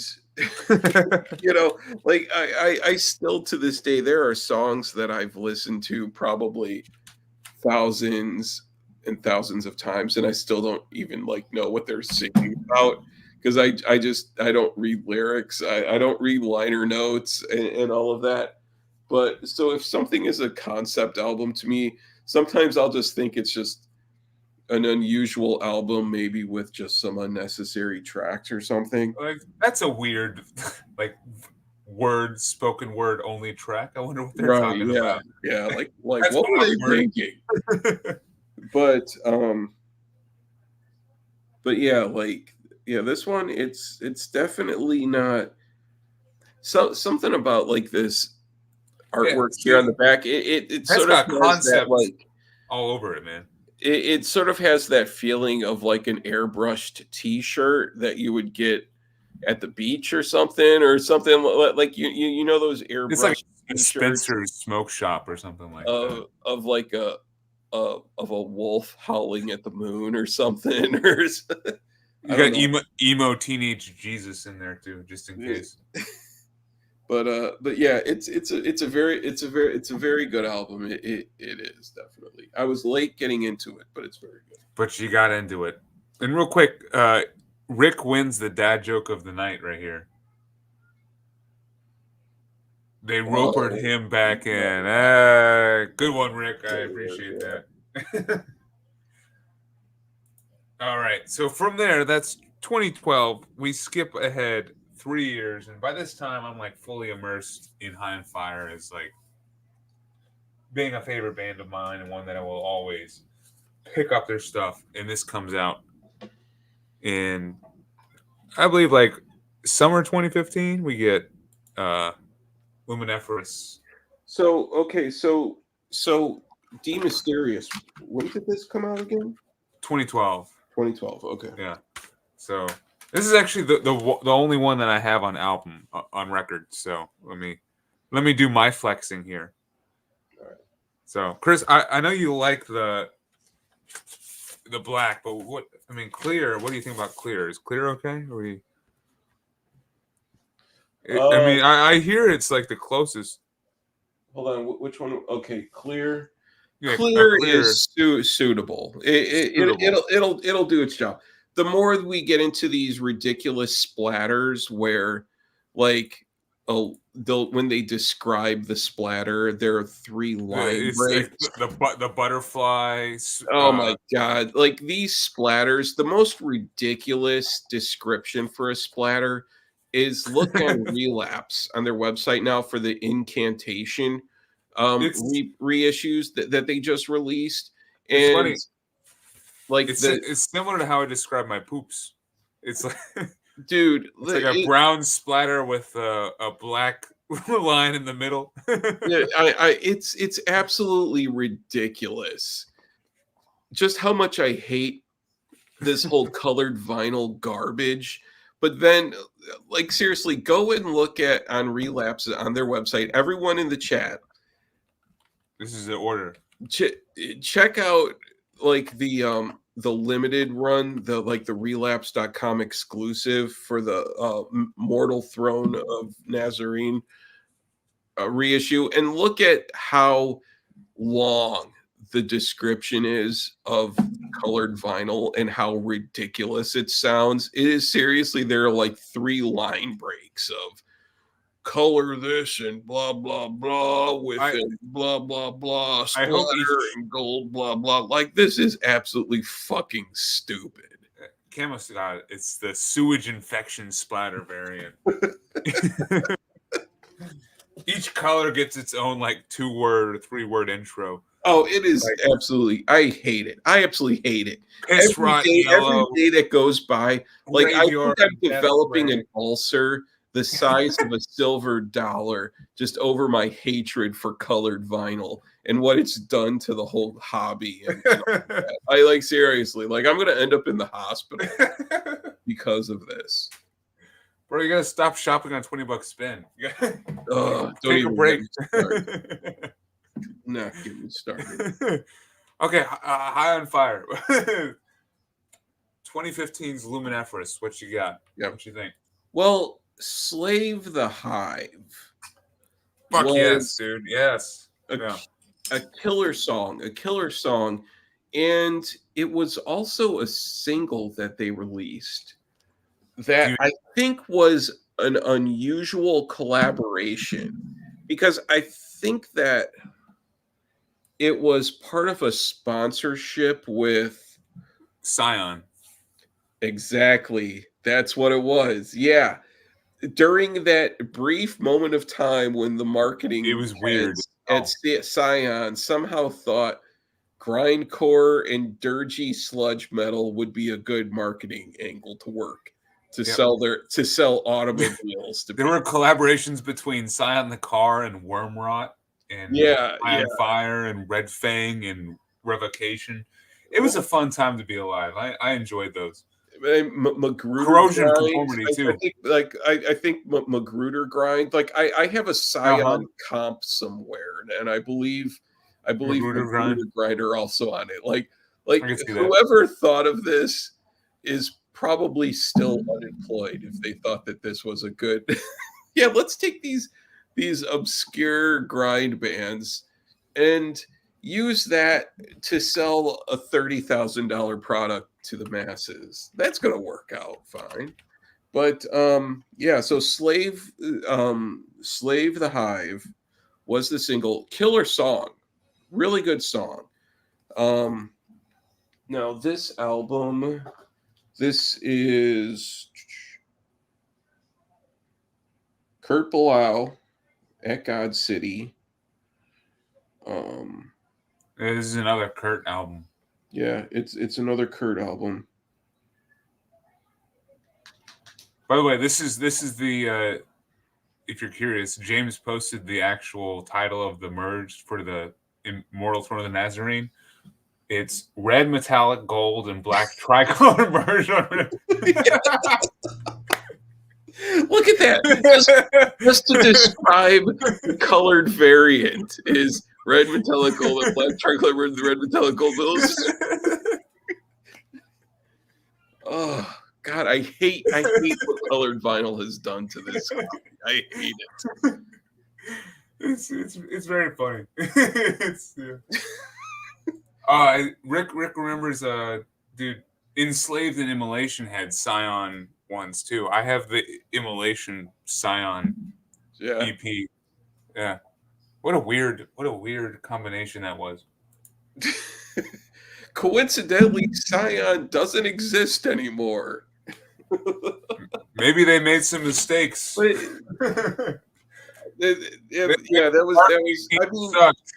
I mean, a corporate sponsorship for the bands, for the betterment of the band, for them to make money and to go out on tour. Yeah, that's great. It's good.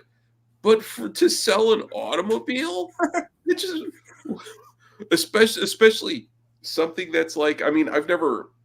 A Scion is like a box, right? It's like one of those like fucking box cars, I thought. It was that, and then Scion was bought by, I think, Toyota at some point. But they were like those boxy sort of cube type of SUV cars, and yeah, that whole collaboration was very bizarre. I don't think metalheads can afford those cars anyway. So, Or they can afford it, but they're but like, well, why would I spend $30,000 on a car when I could buy a used one for $8,000 and then spend that additional $22,000 on vinyl, you know, and beer? That's, you won me over with the beer. yeah. Yeah. So yeah. Oh, Oh okay. yeah. So This Luminant, what are your thoughts on it? All right, my thoughts. So I really like this album. This is definitely one of my favorites from them, and I think it just continues kind of what they were doing on Vermis.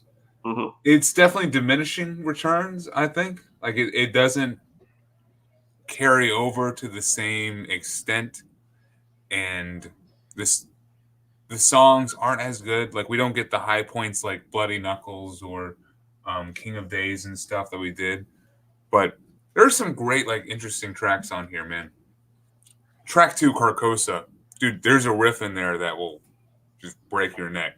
Mm-hmm. It comes in, like, halfway through. Phenomenal.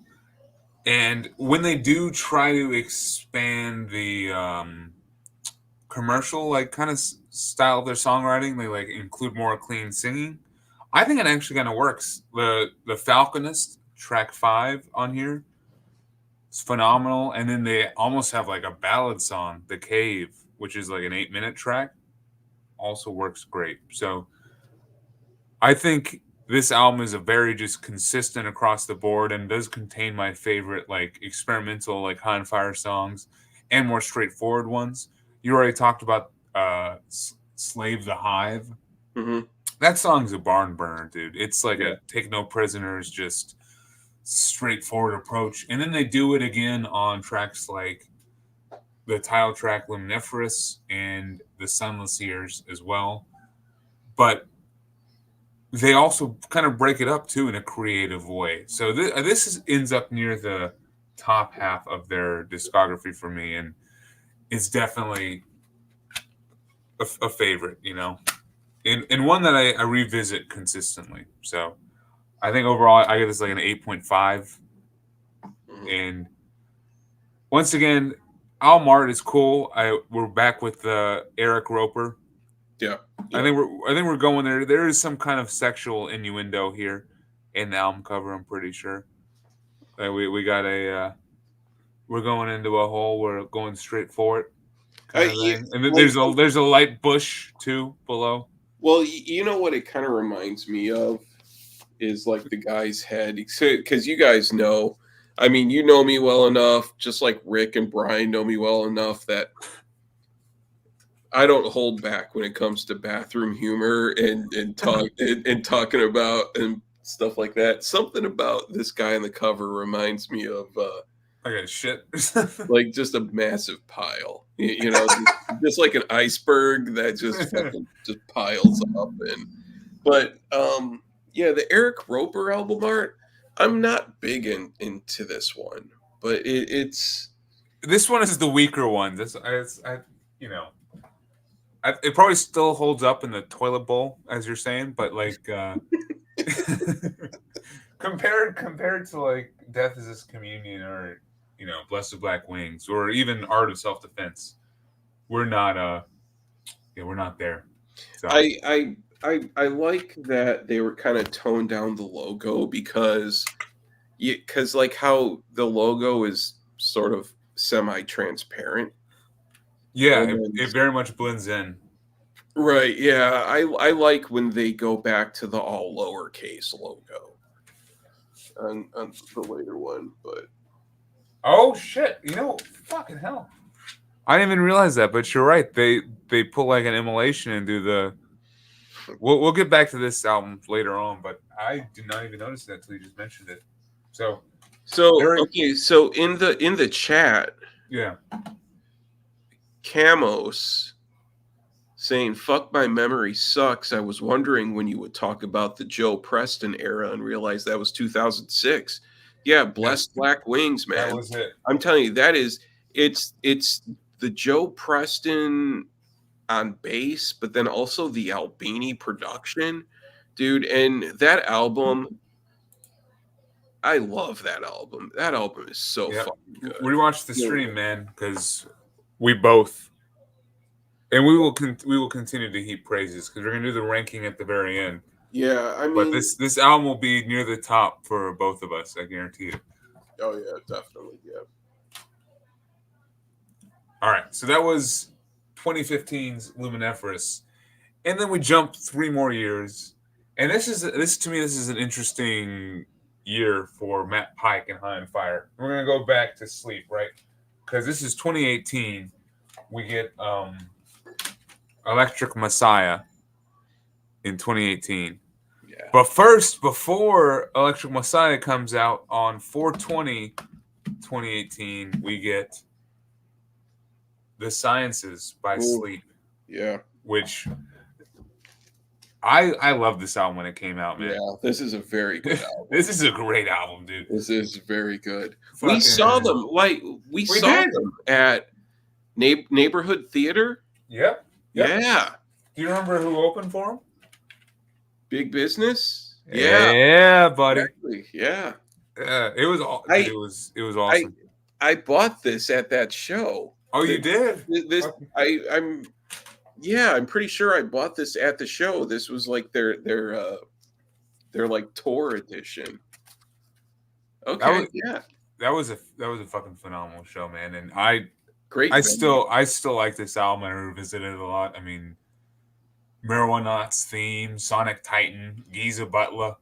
I mean, The Botanist closing it out. So this is a High on Fire stream, but this is my way of saying this is what I was focusing on in 2018 when this album came out.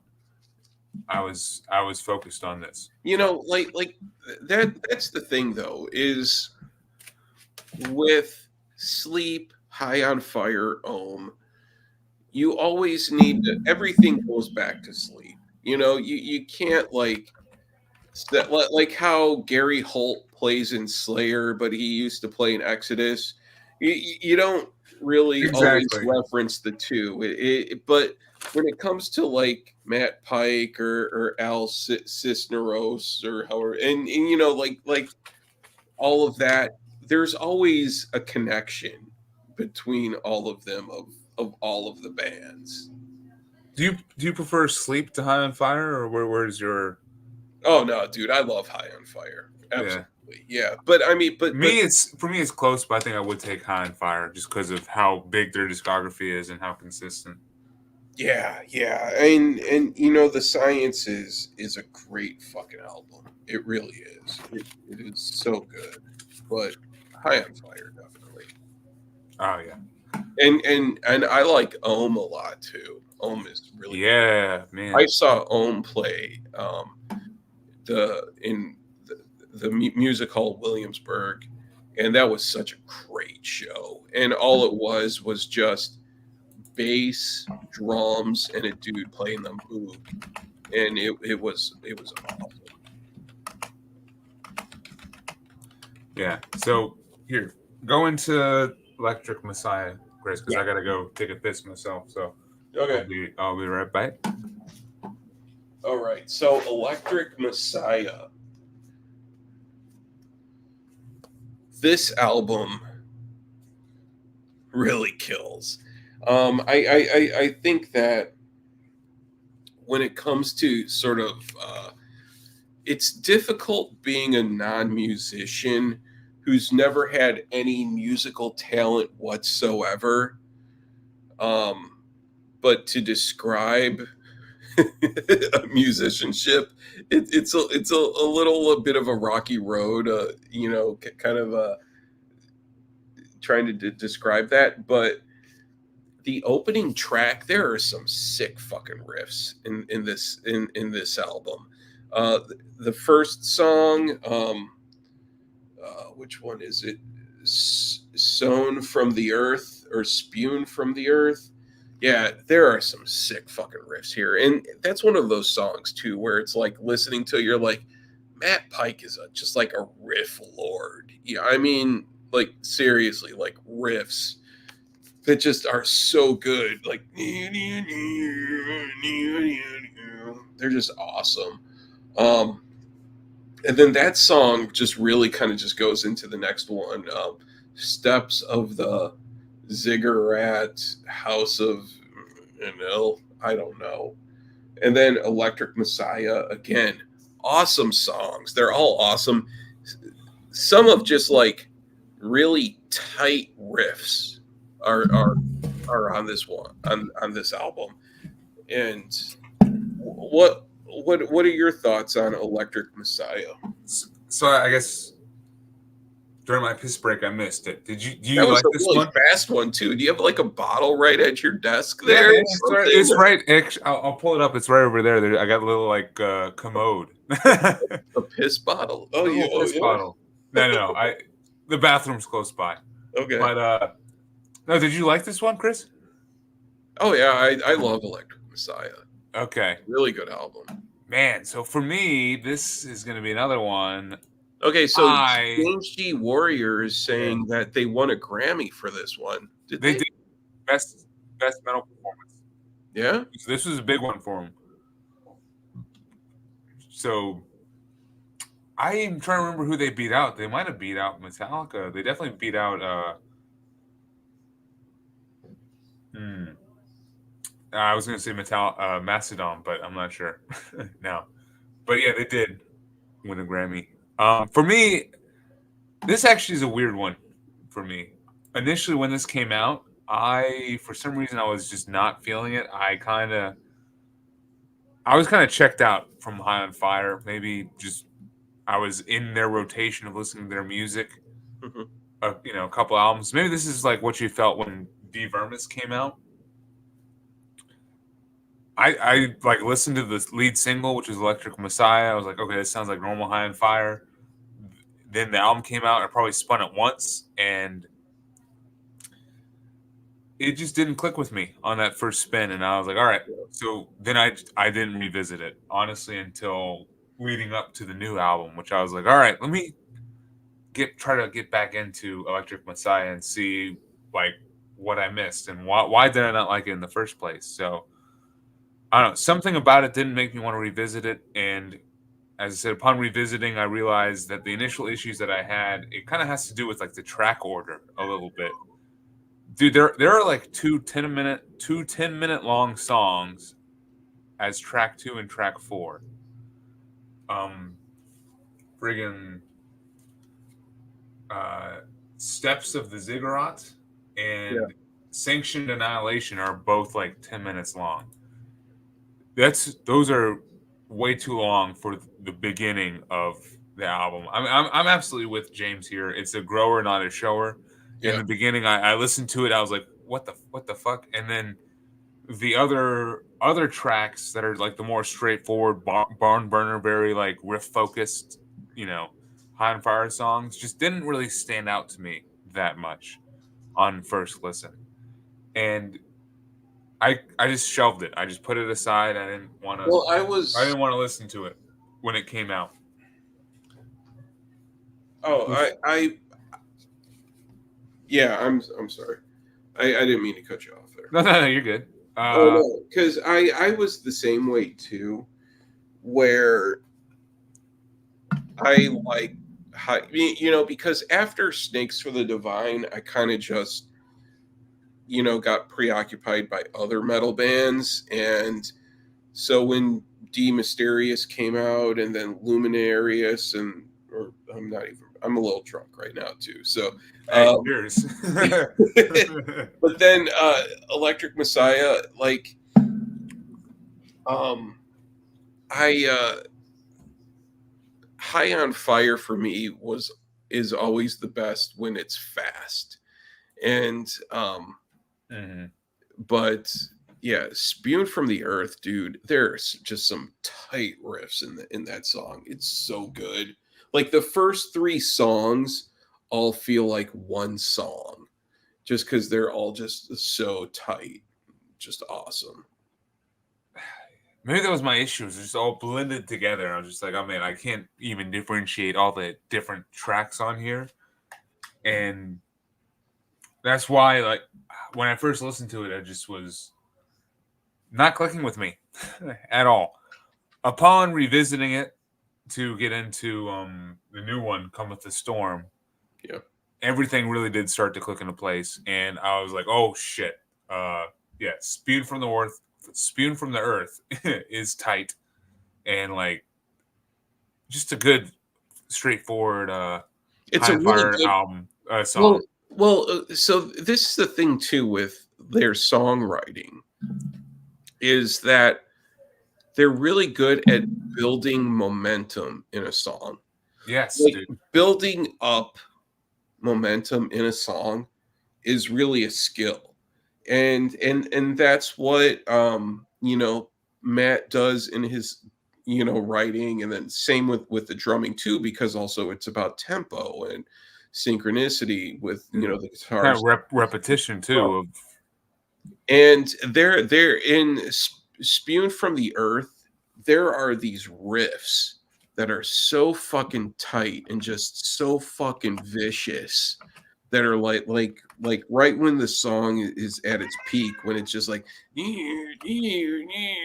I wish I was a guitarist so I could describe what they were doing or what he was doing, but I can't. But everyone in the chat, seriously, go back and listen to Spewed from the Earth. If you haven't listened to it in a long time, listen to it now. That's the thing too, is it's one of those things where you listen to it over and over and then you hear more things about the album. And yeah, it's such a good song. I think that's the other thing. I might still be in the digesting phase. I don't know. For me, steps of the ziggurat and sanction and annihilation, they both definitely opened up upon further listens and diving in a little bit deeper.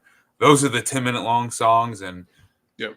man, I still don't like that they're so early on in the track listing. Like they should have put one maybe as like track 3 or 4, and then another one is track like 7 or 8.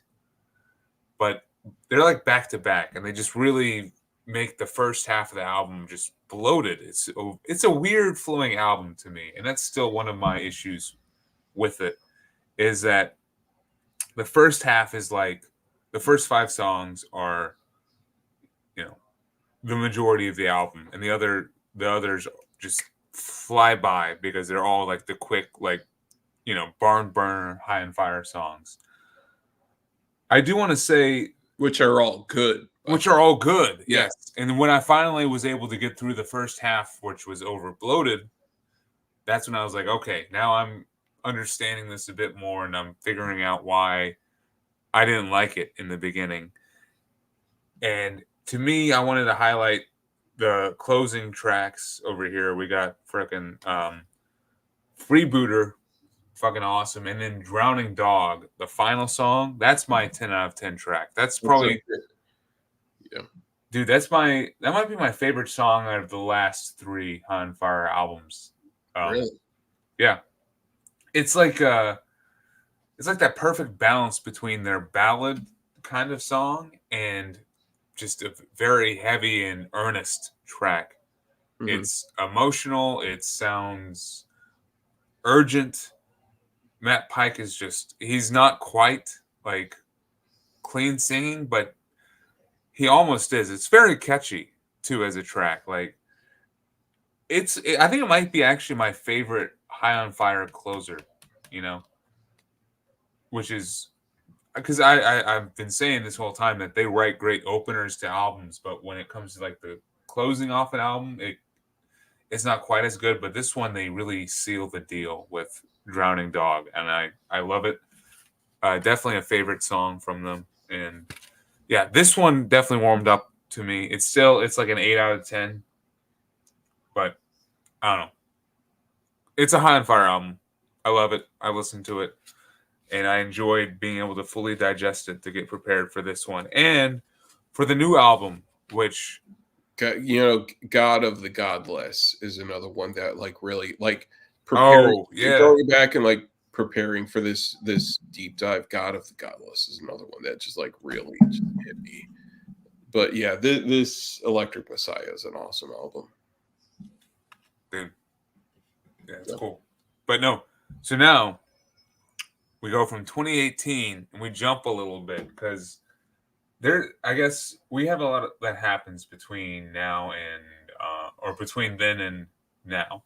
So COVID, I'm sure, was definitely a factor. Matt Pike had some health issues too. He had a toe or two amputated, right? He kind of struggled with Yeah, I remember diabetes, that. I think, or something. Yeah. So Yeah, I remember something about a toe being amputated and then maybe a stint in rehab, which I absolutely believe is any touring musician probably needs to.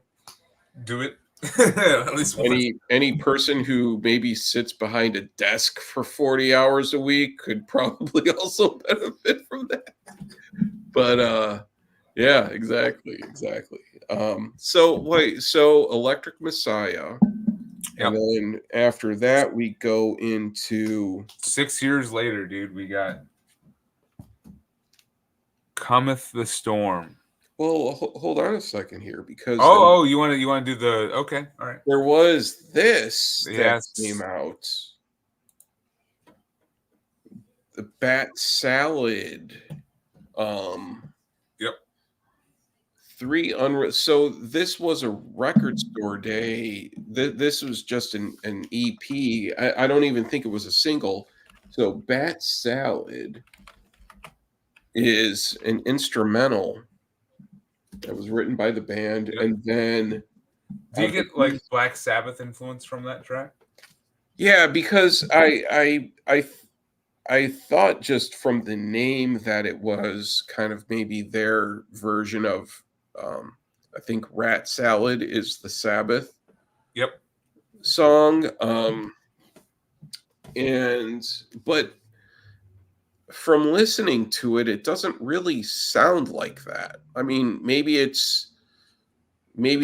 was influence taken from Rat Salad, but I mean, it's not often that a band has the name Salad in a song. So like if there's a band with that has the word salad in a song, then it's probably it's just not one of those words that you find much in metal vocabulary. Salad.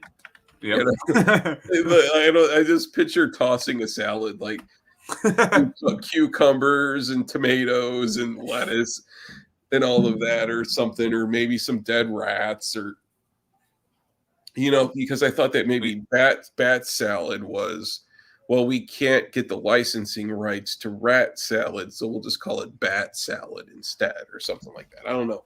But it doesn't really sound like that. Honestly, I haven't listened to it that much. This is the original Record Store Day press that came out. Originally, I've never even opened this. I just listened to the streaming version. But then there is, of course, Into the Crypts of Rays. Again, the same Yep. cover that has been many They did the times. Usurper. They did the Usurper on.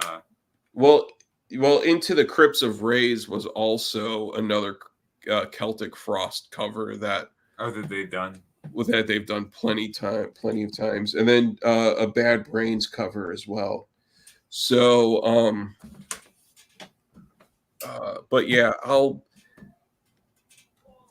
anyways, so they put this out just to hold people over, hold the fans over, something to tossing salads. Yeah. Multiple inspirations.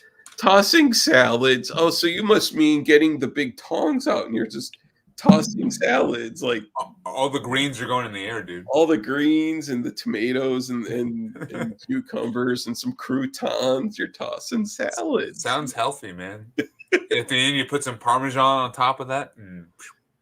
Oh yeah, a little bit of ranch. Dude, drizzle it in ranch, man. Just yeah. Yep, all Good just stuff. just squirt the ranch all over. Cream it. Cream Cream it in ranch, man. Just cover it in ranch. The tossing salad splatter vinyl. Yeah. No, dude. For me, that EP has always been too expensive to own. So I definitely, when it came out, it's cool, but it's like it's not a necessary one, you know, because you already get like the Celtic Frost covers on other albums, you know, and then I don't know. I've never actually gotten into Bad Brains, so shame on me, I guess. But I don't need a Bad Brains High on Fire cover.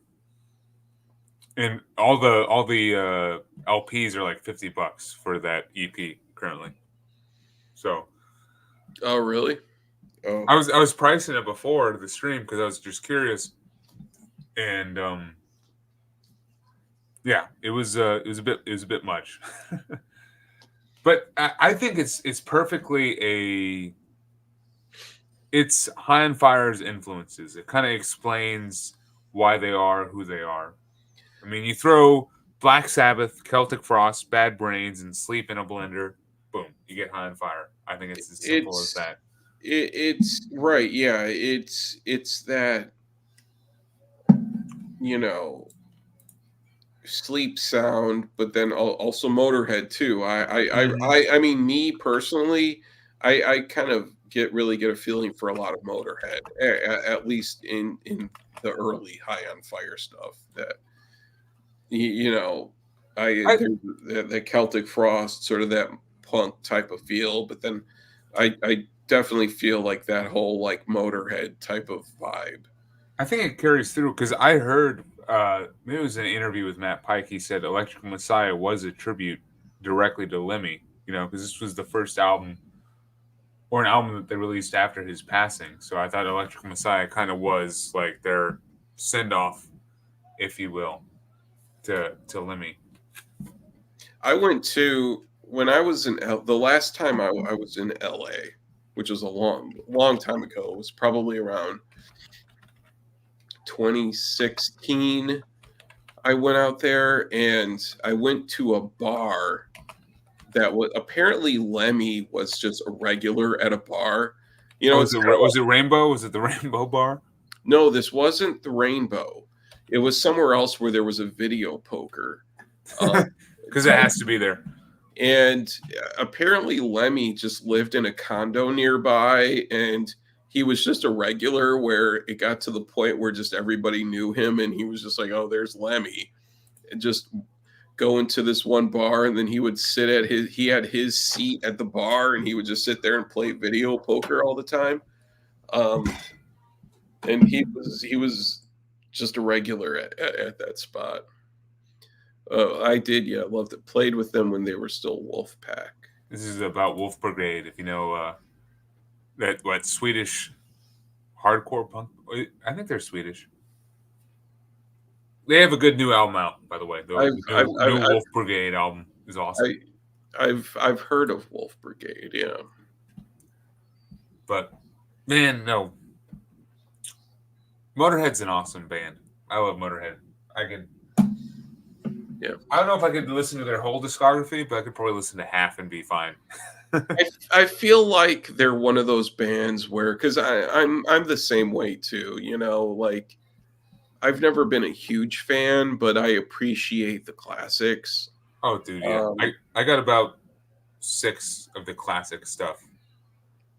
I feel like at some point where just for me, primarily leaning into the extreme side of metal, at some point I'll just get too old, and then I'll start to regress more into the traditional side of things, and then that's when I'll finally be like, I have arrived, and Motorhead is my all-time favorite band ever.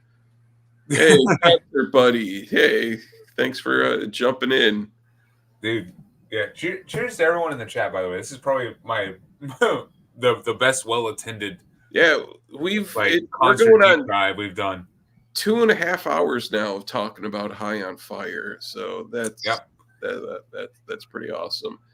Yeah, cheers to all you guys. Share your favorite High on Fire albums below, and James G. Warrior. Kind of wrapping it up. James G. Warrior is a Bad Brains fan.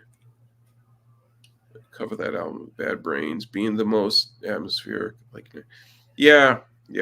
See, I didn't know what made that Bad Brains song better than any other one. You know, like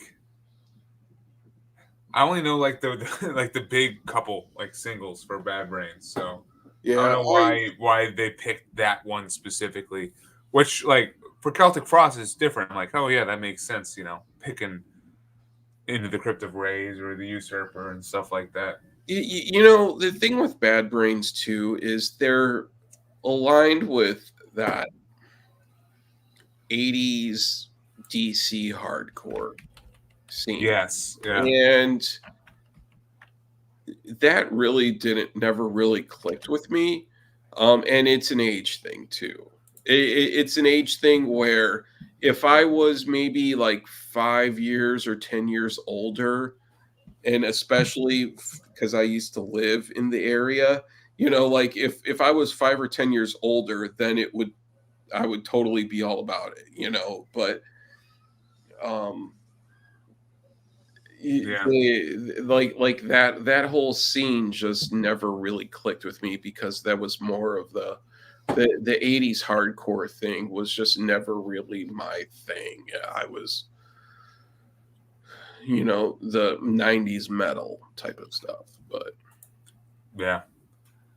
No, cheers to you guys, you know, sticking in. yeah, right on. The beer is definitely kicking in a little bit. I'm glad to see that we've kept 11 people. We had 14 at one point, and a couple lamos like Kellen dropped out because it was Betty by time.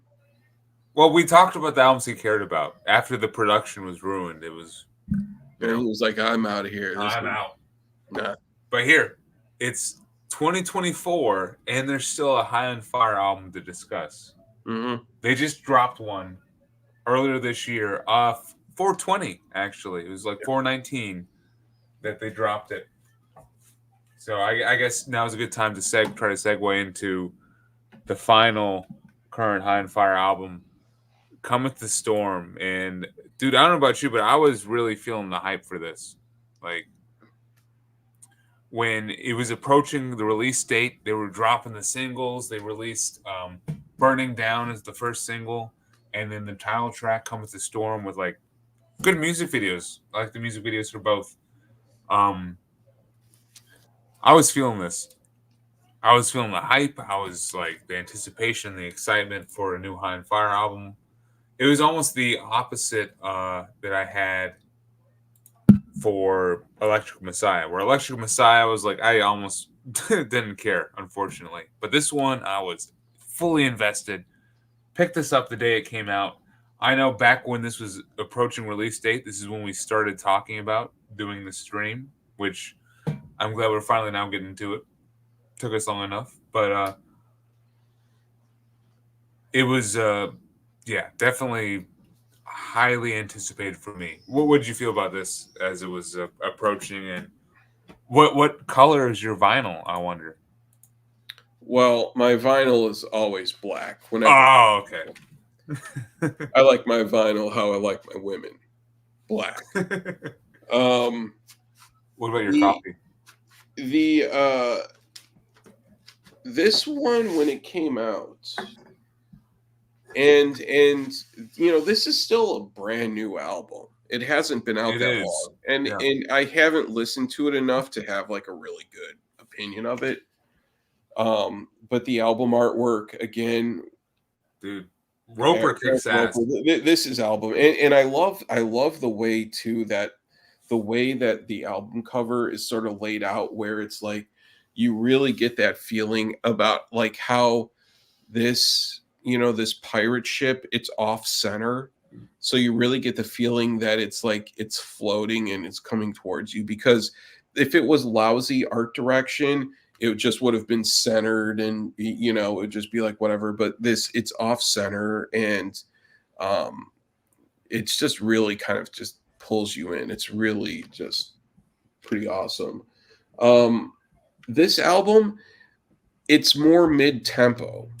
There's not much of, and I haven't listened to it enough yet to have like a really good opinion about it. It's still it's really kind of proggy at times. Oh, Like yes, agreed on that. There are songs where there are things with Matt Pike's vocals that sound different that haven't heard them do in earlier albums. This is definitely an album where I'm not going to say that they've changed their sound, but their style is definitely more mid-tempo and more proggy, but it still has that, you know, still that high on fire type of feel to it. It hasn't completely clicked with me yet, but it's too new. You know, it's most albums just don't click with me that quickly. I think they take like a couple months to even a year. Yeah. Or it's not longer. I mean, it's you know, in the chat too, Sunday morning sessions, he's saying it introduces some Eastern scales and riffs. Yeah, exactly. Yes, that's the highlight, dude. There is a lot of that. A lot of times too, when I hear this, I hear like maybe some Ravi Shankar or yeah, you know, like something like that. Like there are times in it when it sounds really Middle Eastern, as like an interlude, or maybe even part of the song. You know, I just don't have like a fair opinion of this album yet, just because it's too new. Yeah, I'm kind of with you on that one. Like, it's definitely still clicking with me, and that was the main thing. Like, I listened to this like right before hopping on the stream, and there are still some tracks where I'm like, I'm not sure if I'm placing them right. Like, they could be better than I'm thinking that they are, and it's because I've only heard them like, you know, 5 to 10 times versus even more than that. And I think you kind of mentioned it earlier, and it's definitely a reoccurring theme with the songwriting. Matt Pike, the repetition of the riffs is important to him, and how the song builds throughout on that repetition really helps. So if you're able to build with the track, then it clicks with you. But if not, you're hearing the same thing, then it kind of sounds boring and recycled. So it's kind of a double-edged sword sometimes, and this happens on this album to me once or twice. So I first off want to say that I definitely think this was a great album to me that will definitely be on my end of year list. I'm definitely still digesting certain tracks. The ones that click, holy shit, they really do. Mm-hmm. Like the singles, man, Burning Down and the title track, Cometh the Storm, are fucking phenomenal. Cometh the Storm is a 10 out of 10 song. Probably my favorite on the album. I'll pull up the old spreadsheet. Cheers, Seagull, by the way, popping the track. Boys. Yeah. What you gonna do? Seagull must know that I like Wham. Busted. George Michael fan over here. But no, man, dude. Like, and also we gotta mention that this is a big album for them because it's the first in 6 years, but also a different drummer. A fucking different drummer, dude. Yeah. Cody, whatever his name. Big business drummer, man. I have seen him play live so many times. The Big Business is awesome. Well, we saw them when we saw Sleep because Big Business played, And then I saw him play with at The Melvins, right? Maryland Death Fest when Big Business and Melvins were a 4-piece. Because Jared, the bassist from Big Business, and then Cody, so they had 2 drummers. How fucking cool is that? Dale Crover and then And then this Cody guy, playing drums. dude, That was fucking awesome. And then way back in the day, I saw Murder City Devils play. They opened for at the drive-in, and this is like 2000 or 2001 when I saw that. But yeah, I've seen that dude so many times, dude. And he's always had the same hairstyle. He's always had very good hair, like very, very good hair. How do you pull that off when you're playing like garage rock and like stoner metal? Like good hair? How do you pull it off? Yeah. Well, I am one of the last people you would ever ask about how do you pull off good hair. My bad. Yeah, but trust me, I want to ask him too. Like, how do you do it? It's he must be a Vidal Sassoon man. That's all I can imagine. He's got some product somewhere stashed that he swears by, I'm sure. But some pomade that dude, specially formulated for. All I know is that the Melvins Big Business era. I think it's my favorite Melvins. Is that that's dude? Yeah. It's fucking great stuff. And man, because he had such big shoes to fill. You know, like drums with High on Fire. We've talked about them over and over again. It's important. You need a good, like, very busy, very steady backbeat. A drummer that is really ready to explore the kit, not just stick to like hi-hats and crash cymbals and but really incorporate some toms and just some big moments. And he fills it. He fits the bill perfectly, I think. Mm-hmm. So it's almost seamless. Like, they lost potentially their best member, but they found a perfect fill-in, and I think it helps, and it might even bring new energy to the band. Because I'm with you, this sounds different. This feels different. The track, the flow of the songs and how they write the songs is different. And I think the singles, Burning Down and Cometh the Storm, show this. They're very much like they build this progressive and like atmospheric kind of energy to the songs, which is new and different to High on Fire. Yeah. So I don't know. The title track, Cometh the Storm, that's a 10 out of 10 song for me. That is a great High on Fire track. And you mentioned Matt Pike's vocals sounding different, and I agree. I think he is like really starting to like play with how you can pronounce something. Like he's, saying like "No kings here," and he's just like doing like these harsh, like almost Hetfield, like "ha."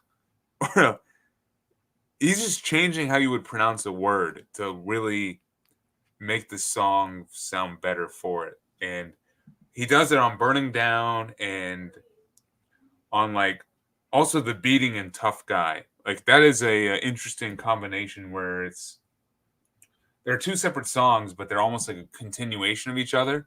It's like the Motorhead energy injected into just an 8-minute block on a High on Fire album. It's brutal. It's straightforward. It beats the shit out of you. It's fucking awesome. So they're still like holding on to what makes them High on Fire at the same time as they're expanding with tracks like Cometh the Storm and Burning Down. And then I wanted to say that Hunting Shadows, track 10, is a great like closing, we're getting towards the end of the album kind of song. It's got a bit more melody, a bit of a somber tone to it. And it's not a ballad, but it almost is, which I appreciate when High on Fire does that. So my one like issue kind of with the album, which I'm still digesting it. I'm with you, Chris. I don't know if I've fully like ranked it yet, but I don't know if I get Darker Fleece as the closing song. It just sounds like one riff kind of carrying the whole way and kind of boring. And then Soul's Golden Curse, track 6, kind of the same thing, where it's just like it doesn't do as much as it could, but maybe it just hasn't clicked yet, and I'm still digesting it. But this is a great album for me. You know, just from listening to it, the beating, I know, like was a song that I really liked a lot, and Tough Guy, which I also like. I like the simplicity of the song for that, but you know, I don't have a fair opinion of the album yet. It's just it's too new. Okay, yeah, I heard of the Whip, and you know what? Hold on one second. I want to grab something, and I just because I see people talking about carp in the chat. Yes. So, so who was it? Was someone in carp that we talked about? Because you've mentioned carp in the past. Yeah, hold on. Actually, I got to go potty, so let me go potty, and then I'll be right back. All right, we'll give Chris a second. Let's see what I can do here while he's gone. Well, that was kind of my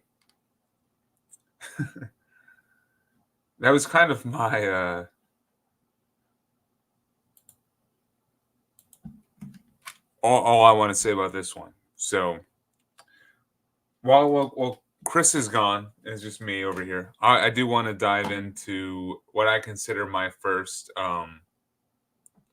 my favorite High and Fire tracks, because I don't know, Chris might have some picked out, but he might not. So just in case he doesn't, I'm gonna go for mine. So I have my 5 favorite High and Fire songs. This is the ultimate High and Fire. If anyone was ever to ask for the best tracks for this band, these are the ones I'd give them. My favorite one, I already mentioned it. It's fucking The Turk off of Death Is This Communion. I love like the intensity of it and the riff. The riff is just perfect. It's like a swaying melodic. It's like a hammock riff. I don't know. It's it's tough to describe, but the Turk is my all-time favorite High on Fire track. And then if I were to go to my second favorite, it would have to be King of Days off of this one, Vermis. And as I said before, King of Days is almost like the more like stoner-oriented songs. It's emotive, it's very heavy, it's slower, but I just love Matt Pike's vocals over the top of it. It's like very cathartic and peaceful, and while simultaneously heavy. King of Days is a top tier track, and this is a top tier album. So there you go. And then my third favorite track, sorry to Kellen, he's not here, but Snakes for the Divine. That opening song, the title track, Snakes for the Divine, is phenomenal. It's just such a well executed song. It's got everything. It has the tapping section. Like Matt Pike is just a perfect guitarist doing like the and then the drums come in, and then like the bass and everything else, and what a phenomenal song Serpents for the Divine is, or Snakes for the Divine is. It's so good. So track 3. My fourth favorite, though, has to be Blessed Black Wings. There we go. The title track off of this album. The darkness of it, the chorus, Blessed Black Wings. So good. Perfect song. And then my fifth favorite track over here is actually off of their debut, 10,000 Days. Just something about that opening drum pattern to the everything else coming in. I just love this as a song. So yeah, fifth favorite song. Chris, do you have a favorite High on Fire track?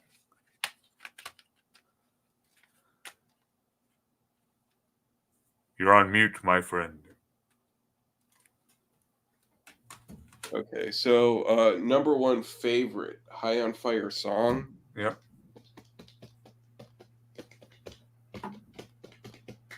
Might be Fairy Whip.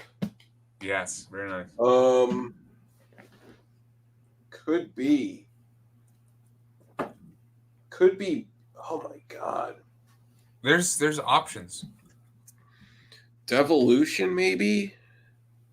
I don't know. Oh my god. I can't. Mine was the Turk. That's why I plead the fifth.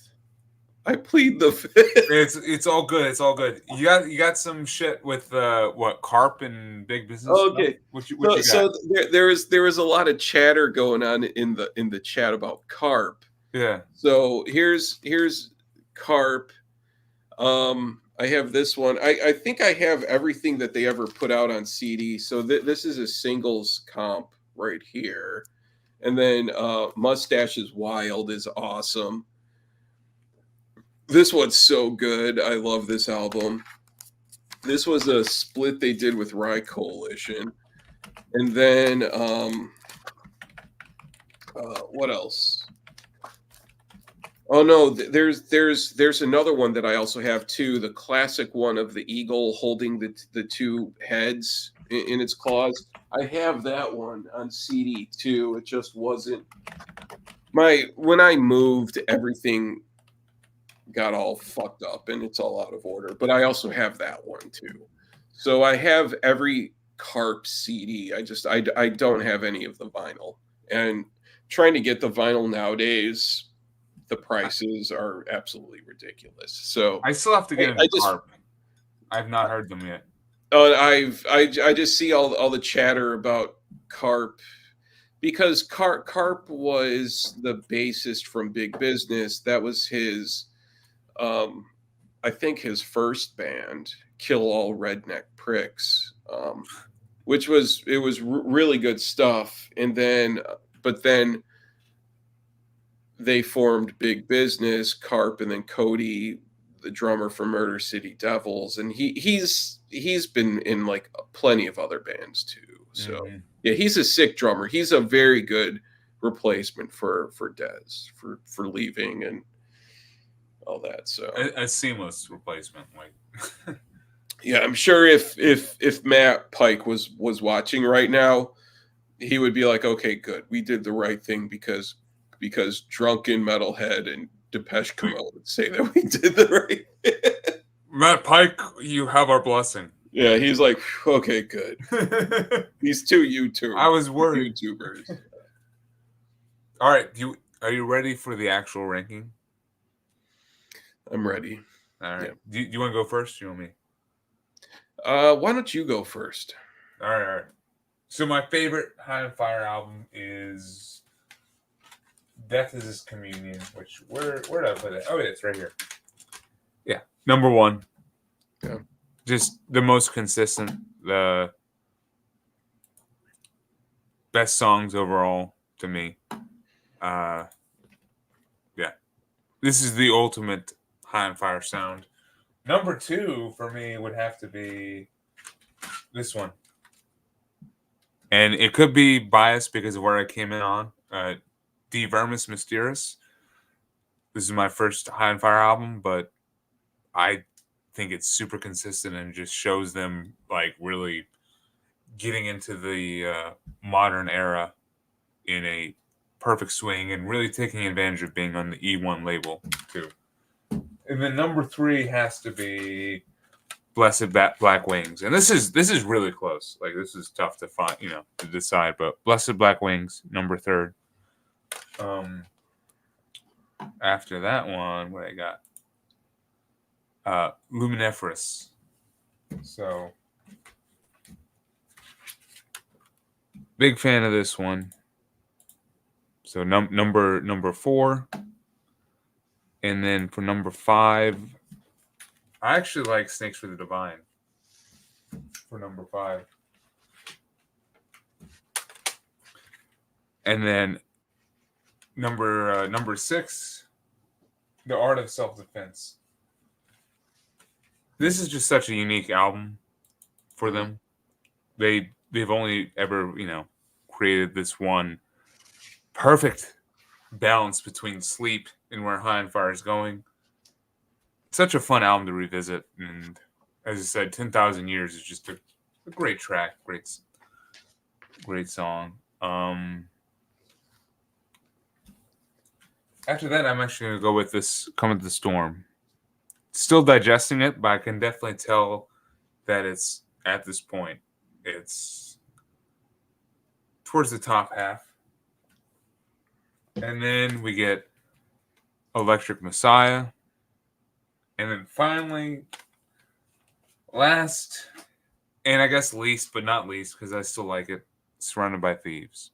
So that's your least favorite album? Yeah, yes, that's my least favorite album. Let the controversy begin. It's all good. Well, come on, Chris. Give me your all right. So, well, I've already leaked what my favorite was. Yes. So, yeah. So, anybody who had me on their fantasy league for our favorites, you already know what my favorite was, is Blessed Black Wings. This is definitely my favorite High on Fire album, definitely. Number 2. Ooh. Number 2. Boy.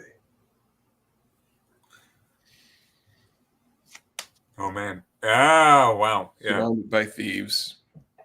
Number 2. Yeah.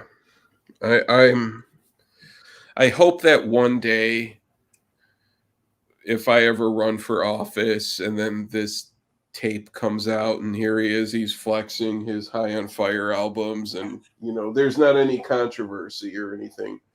Number 3. For me, there will be. I can't run for office now. Number 3. The first one. Yeah, okay. Number 4. Oh my God, this is getting difficult. Are you ranking them like right now, like in your head? Yeah, number 4. Death is This Communion. Yes, perfect. Number 5. And part of it too for me is also I know Kellen has some strong opinions about this one, and this video will probably get a downvote from him, or if there is a downvote, we know who it's from. That helps. Yeah, right here. And then after that, let's see here.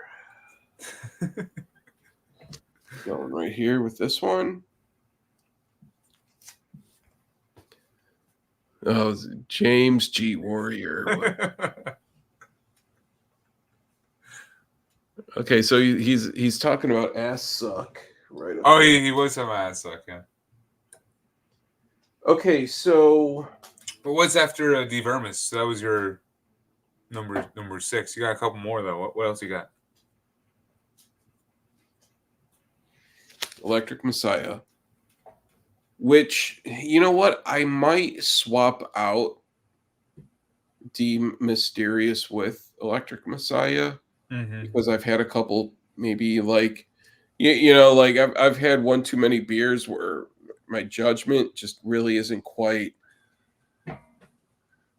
Well, I'm rooting for vermis though. But there are so many good riffs on this album. This is so many tight riffs. I mean, they're tight. Okay. Well, as long as I have, if there's a chance that I can, maybe change my opinion, say that like, oh, I've found a higher power or something like that. I think if you use religion, you can change your ranking. It's okay. This one, I just haven't listened to this one enough for it to really click with me. Um, and then, of course, the new one, which it really isn't fair for this for me to have this in a ranking. It's too new to really be in a ranking. Because an album it takes time for it to really sink in, Mm-hmm. You can't listen to it just because I think this came out in April. So, It so did. It was yeah, April 20th. Yeah. and I mean during that time, because I remember when I ordered it is when I was also moving at the same time. I moved out of my old apartment in Chicago to my new place now, and it's like the whole thing with moving, and it's so I haven't listened to this enough to really appreciate it, but it's more mid-tempo, it's getting more proggy.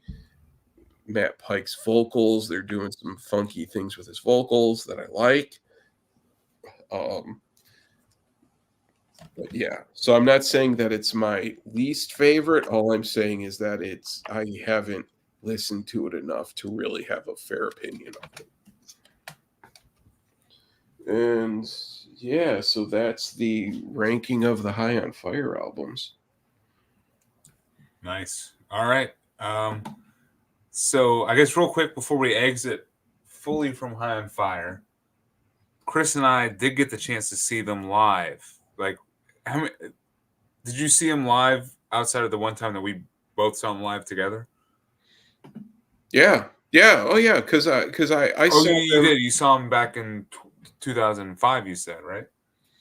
Yeah, around then, like I can't remember the year exactly, but it was around that time when I was still me and my buddies when we were all new to New York, Mm-hmm. and we were going out to shows, and I distinctly remember going to Irving Plaza because that place had the most amazing urinals that I've ever seen at a venue. I mean, you're talking like urinals that were like when you go to a place and they still have those like floor to head, Dude, like the full body sized you're urinals. making me have to take a piss. Stop talking about this. The Or dude, the urinals in Irving actually, Plaza are amazing, and they had these ornate details in it. Like, I mean, these were urinals that were probably like 100 years old because the building I gotta is go take a piss now. You keep talking about urinals and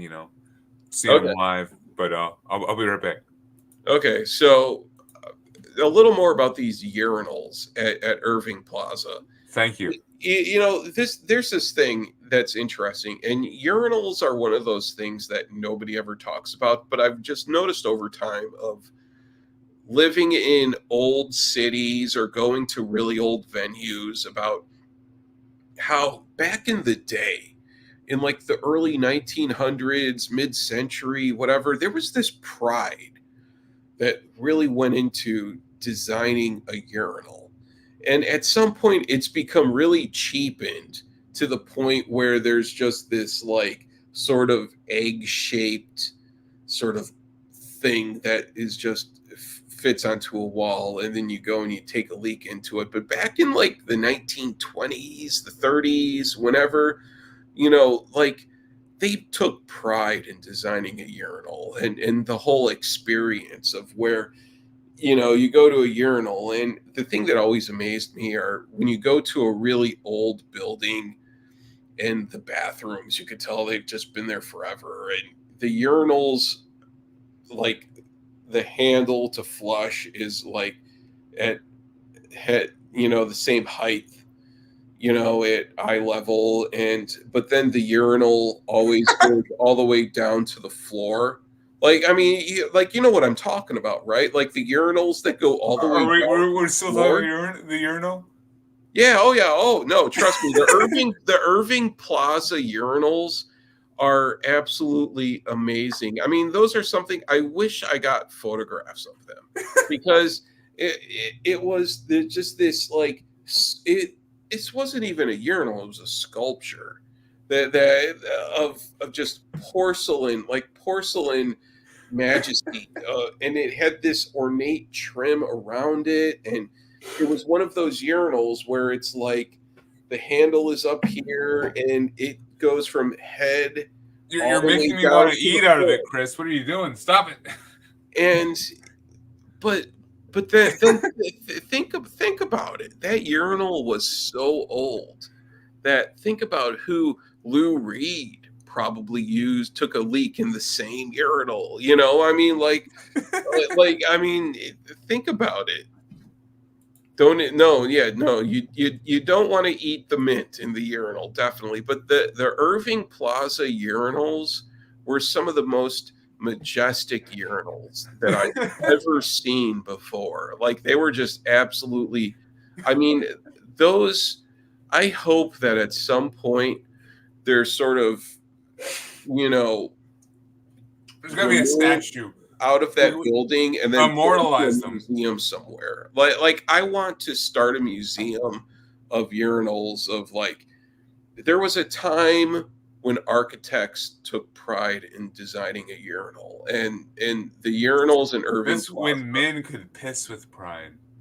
Oh, and it was the greatest piss ever. It is the really greatest. was. Yeah. Yep. And so yeah, but I remember seeing High on Fire at Irving Plaza and then just taking that majestic whiz and just this glorious urinal and by the time you got really drunk on here. Okay, yeah. Sounds like every time, but cheers. Bawoosh. Chris, you gotta do a stream just on urinals now, man. I want a top 10 urinal ranking. It's what was the best? Do you prefer a trough? Have you ever tried the trough style? You know what? When I was a kid, Yeah. my first experience with a trough was at the old Comiskey Park, like the original Comiskey Park, and I remember going there and then we went to a White Sox game. And the fucking White, they're doing great this year, I think. Yeah, well, this was like probably the mid '80s White Sox. It's at some point, and the original Comiskey Park, and I just remember going there, and then that was my introduction to the trough. And I've used a few troughs since then. Not a fan. They can be fun if you're the only one in there and you get to like watch it, and as it goes, you're like, yeah. I remember that trough. Power trip. Well, see, the thing too, the original Comiskey Park, I remember the trough being sort of like an old style bathtub, like the old style steel toe bathtubs, or the steel foot bathtubs. I remember it being something like that, but then again, I was just a little kid at the time. When I lived in New York, I went to a few places that had a trough style urinal, but it was just like this metal thing that's sort of like what you would imagine being in like sort of a livestock feed, like something that they would pour. That's what I'm used to. I'm like livestock. I'm pissing where a pig would eat out of potentially. I'm like, feel Right. guilty, I'm like, oh, my bad. See, exactly, and yeah, it's sort of the art is gone in designing a good urinal. There was a time when a urinal meant something, and or like, you ever go into the places where there's a floor, like a head to floor urinal, but then also they would post like the sports section of a newspaper right there that you can read. My favorite urinal currently is where I walk in and there's actually like just a little plaque. You can set your beer on it. Mm-hmm. Whenever I go in, there's a place there. You can eat. You're just honestly like the best feeling. We'll get back to High on Fire in a second, I promise. The best feeling is you're pissing, you're sipping, you're putting down your sip, you're still pissing, you pick up your sip, and you go right back to it. And oh yeah, that's the best feeling. So more resting places for beer in urinals, please. And the floor to ceiling is fine also. Oh yeah, yeah. So, Like the good. I like the good full body length urinal, not like this sort of like half egg type of shape that has become the norm over no, yeah. time. I want something that is like head to floor, so you're free to roam about.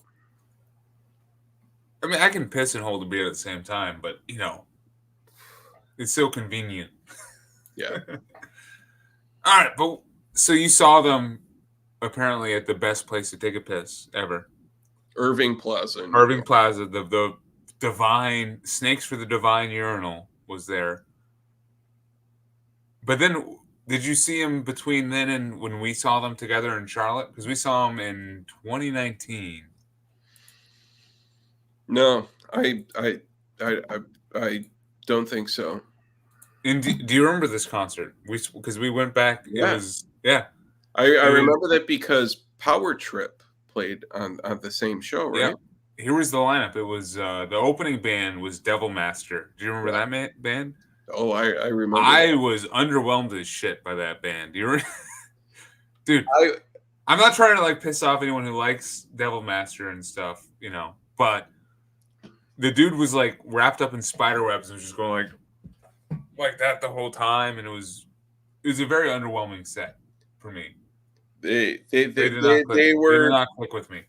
they were young people out on tour for the first time doing their thing, so they were That having fun. But I that could be it. remember during that, like I was so drunk at that show.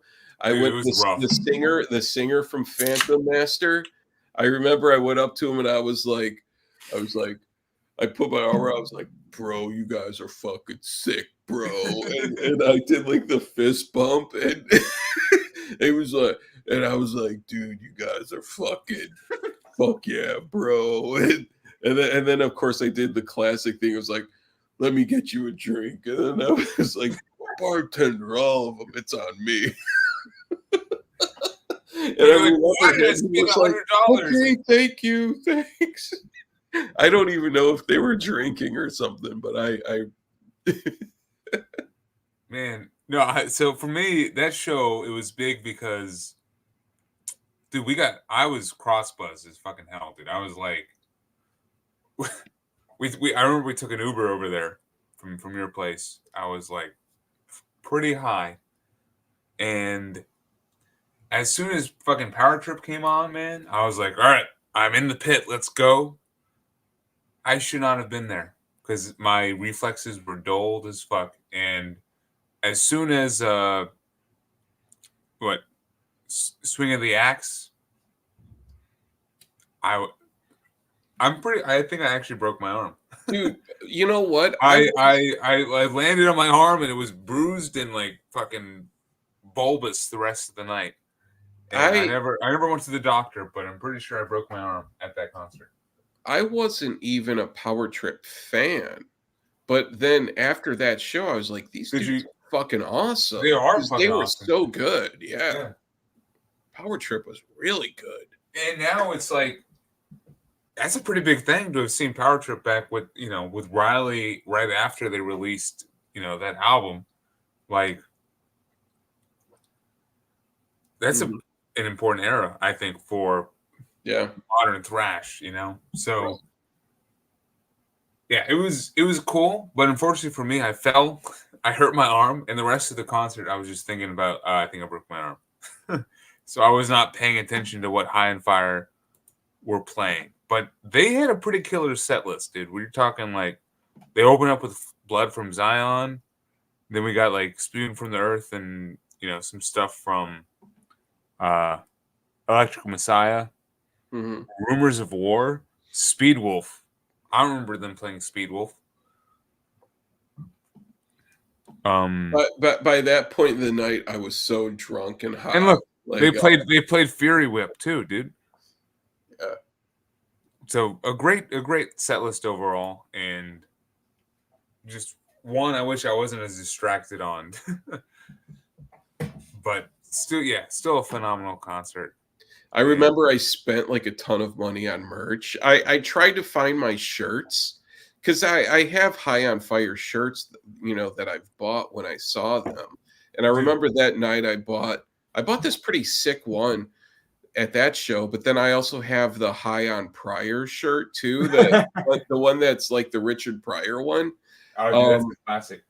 but I have it like in my storage downstairs, and I was just like, I just didn't have the energy to go down and try to dig it out. The problem too is like I bought the shirts and they're all like too small. Like I could never fit into them because I bought them at times when I was like, oh, I'll buy a size smaller because I'll just exercise a lot and lose weight, and then I can fit into it. And it just somehow never happens.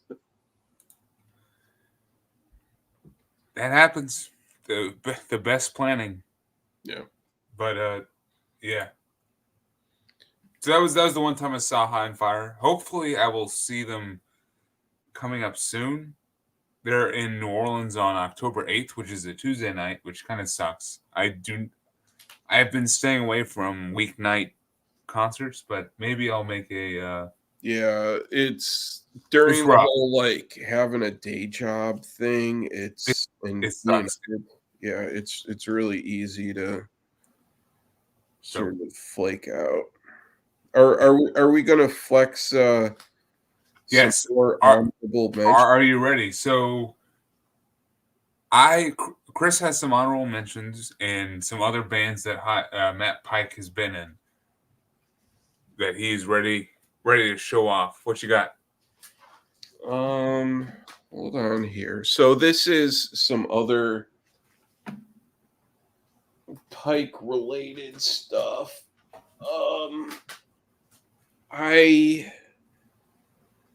We didn't talk about this one. This album, this is weird. Callous. Yeah, this is when did this came out? What year? Callous. I think 2006. 2006 is when. Yep. And then these were both on TP Records. So these were TP releases. A collaboration of Matt Pike and a bunch of other dudes. But what's weird is Matt Pike did vocals, but he wasn't playing guitar at all, which must have been really weird for him. And I think that this was the only thing that they ever released. Yep. I don't think that they ever recorded anything else. Like I think that this is the only album that they ever put out. Yep. I'm on the Metal Archives, and that's it. Yeah. Full length in 2006. Well, it was probably like Matt Pike. He was like, "Oh wait, hold on a second. So I'm not playing guitar, and I need to wear a shirt. What? I'm out. Yeah, I'm out. I'm not into this. No, fuck this." But yeah, this album, I've had this for a really long time, and it's much more mellow and slower type of fuzzy guitar,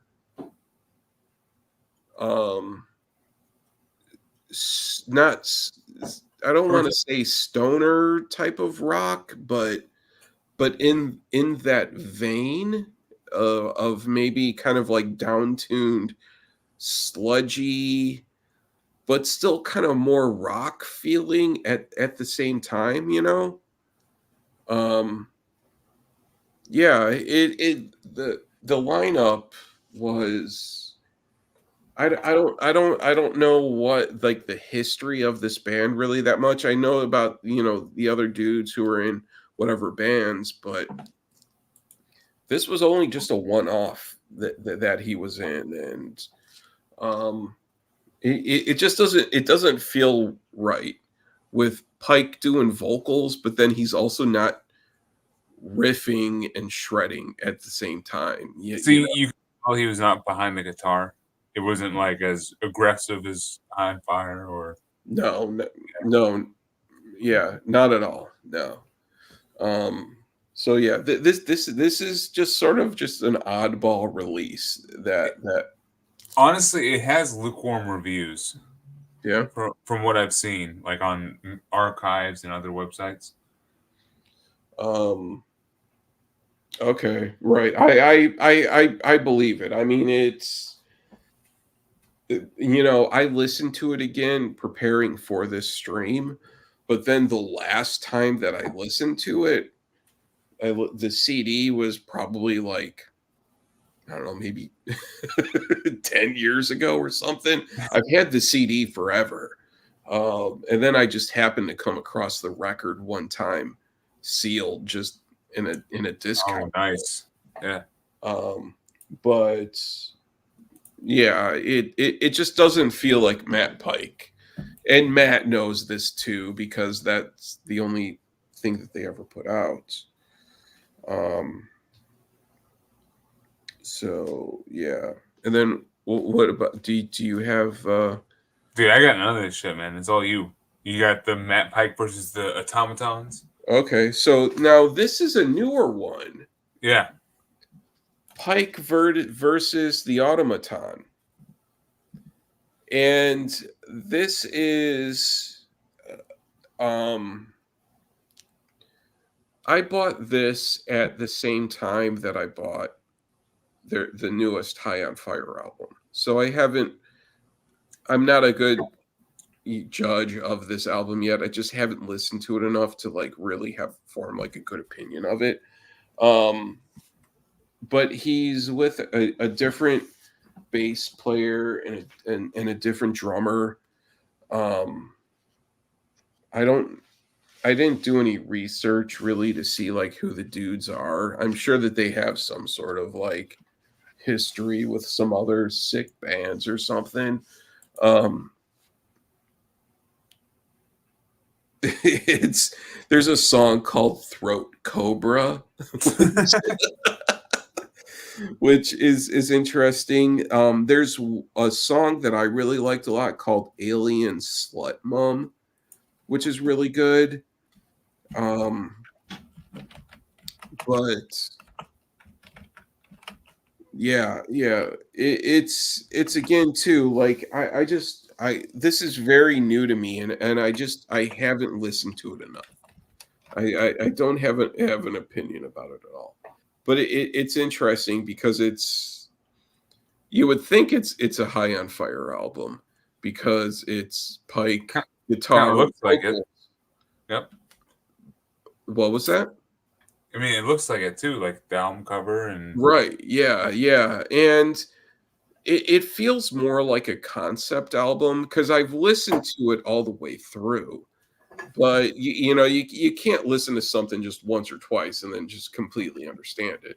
I've listened to it all the way through. It feels like it's a concept album.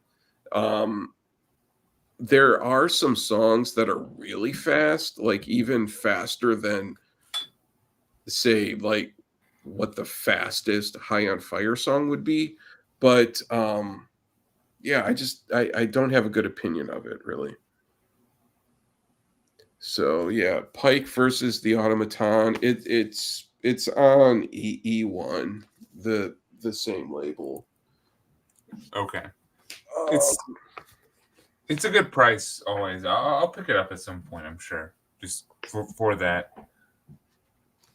Any other side projects or anything? Let me see here. Different. Well, I showed the Joe Preston stuff. The Thrones, yeah. I have some Sleep vinyl. So this is the Clarity. This is a 12-inch. Yeah. The Clarity, which is a really good song. And then what they did. This is how marketing behind. Do you have the one with the pot leaf in it? No, I don't. No. Then this is Leagues Beneath.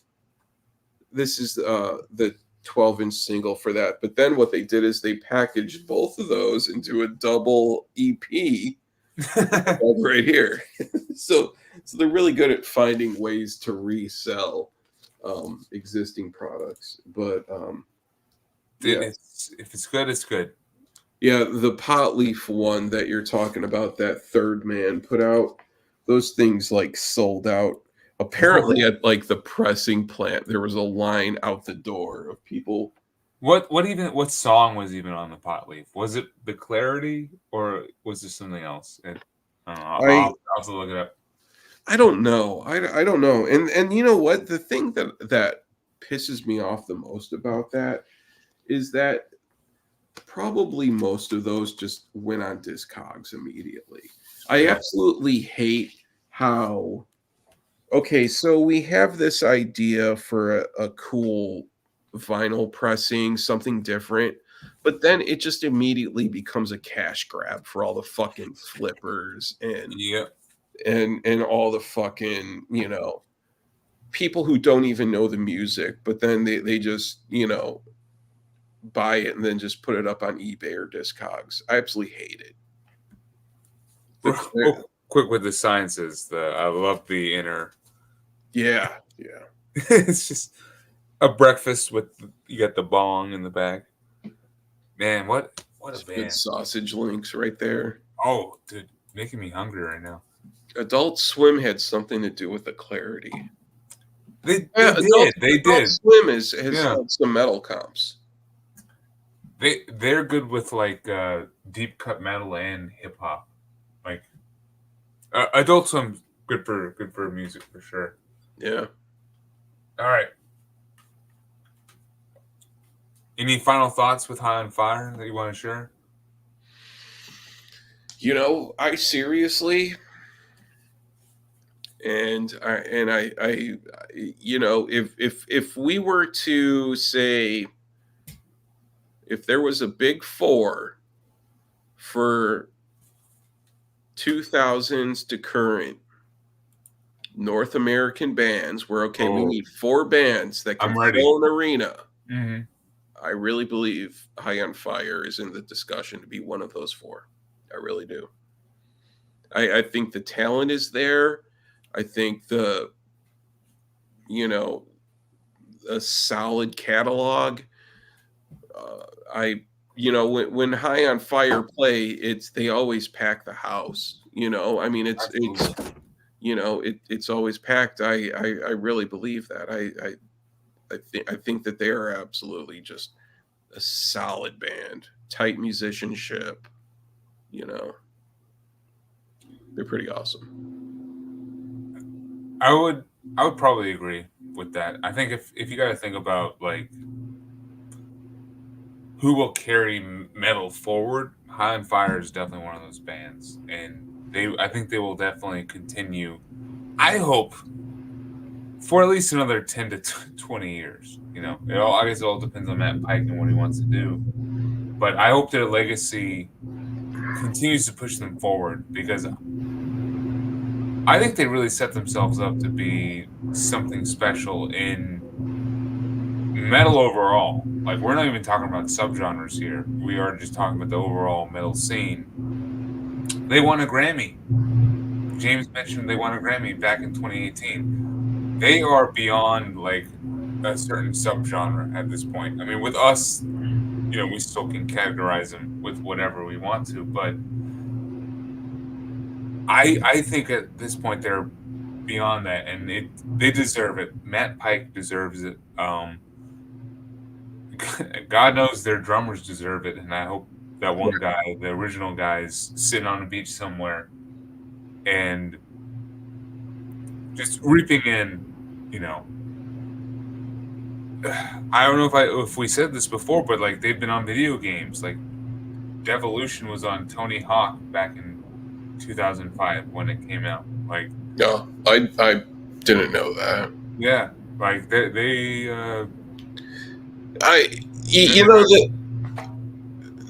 the thing that really kind of surprises me about is just how, you know, since I really got into the whole YouTube thing and during COVID. So Mm-hmm. nobody talks about them at all. It's there's like no discussion. I know Thralls did a review of the newest album, but there's never been any talk about Yeah. about them. And I mean, they're such a solid band.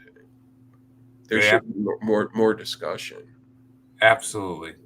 And I mean that's why we're here. I think they deserve to be at the forefront for modern, just heavy metal in general. I think. I'd be curious to hear what the naysayers have to say. Kind of like Marty was saying that he only liked the first album and he wasn't into anything after that, and then Kellen was sort of poo-pooing on Snakes for the Divine and all that. I'm interested to hear their input. Yeah, me too. Like, what is the difference between what came before and where we're currently at? Because to me, it still sounds like Matt Pike leading the reins. Him out front, the riffs out front. It's still very extreme sounding. I mean, like we're not. This is not commercial stuff. This is very, very heavy, but they're still on a major label and headlining tours across, the United States. So They're also one of those bands too that there's not another band that sounds like them. there's not. I agree.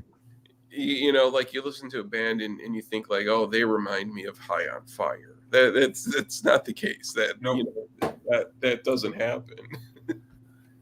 It's something to do with like that hard rock backbone with Matt Pike's vocals and how the rhythm section is. There's only one High on Fire, and yeah, I think the legacy will definitely be high up in metal moving forward. I hope, and I agree with you, Chris. I hope they can continue to tour bigger because they're coming through New Orleans, as I said, later in October, and it's one of the bigger venues that I don't typically see a metal band at. So they just played. It's on a Tuesday night, so we'll see if I go. But yeah, they just played where you're at. They just played here like a month ago and I missed it. It pisses me off. It's yeah. So, but yeah, I don't know. It gets more and more difficult for me to get out and go to shows nowadays. I mean, there are a couple shows I'm going to soon, but I can walk to them because they're like 2 blocks from where I live. So nice. Well, to me, that's High on Fire in a nutshell. I think in 3.5 hours we've covered everything. So, dude, Chris, thank you. Cheers for joining in. Cheers to the comment section for being there. And hell yeah to everyone we still have most everyone who's been in the chat has still hung out this entire time. So James and Sunday Morning and Kamos and everyone who's been watching, thanks for hanging out this whole time. Cheers to you guys. And we'll see you next time at some point, I'm sure. Yeah. Peace. Right. Have a good night. We'll all chat soon. Yep.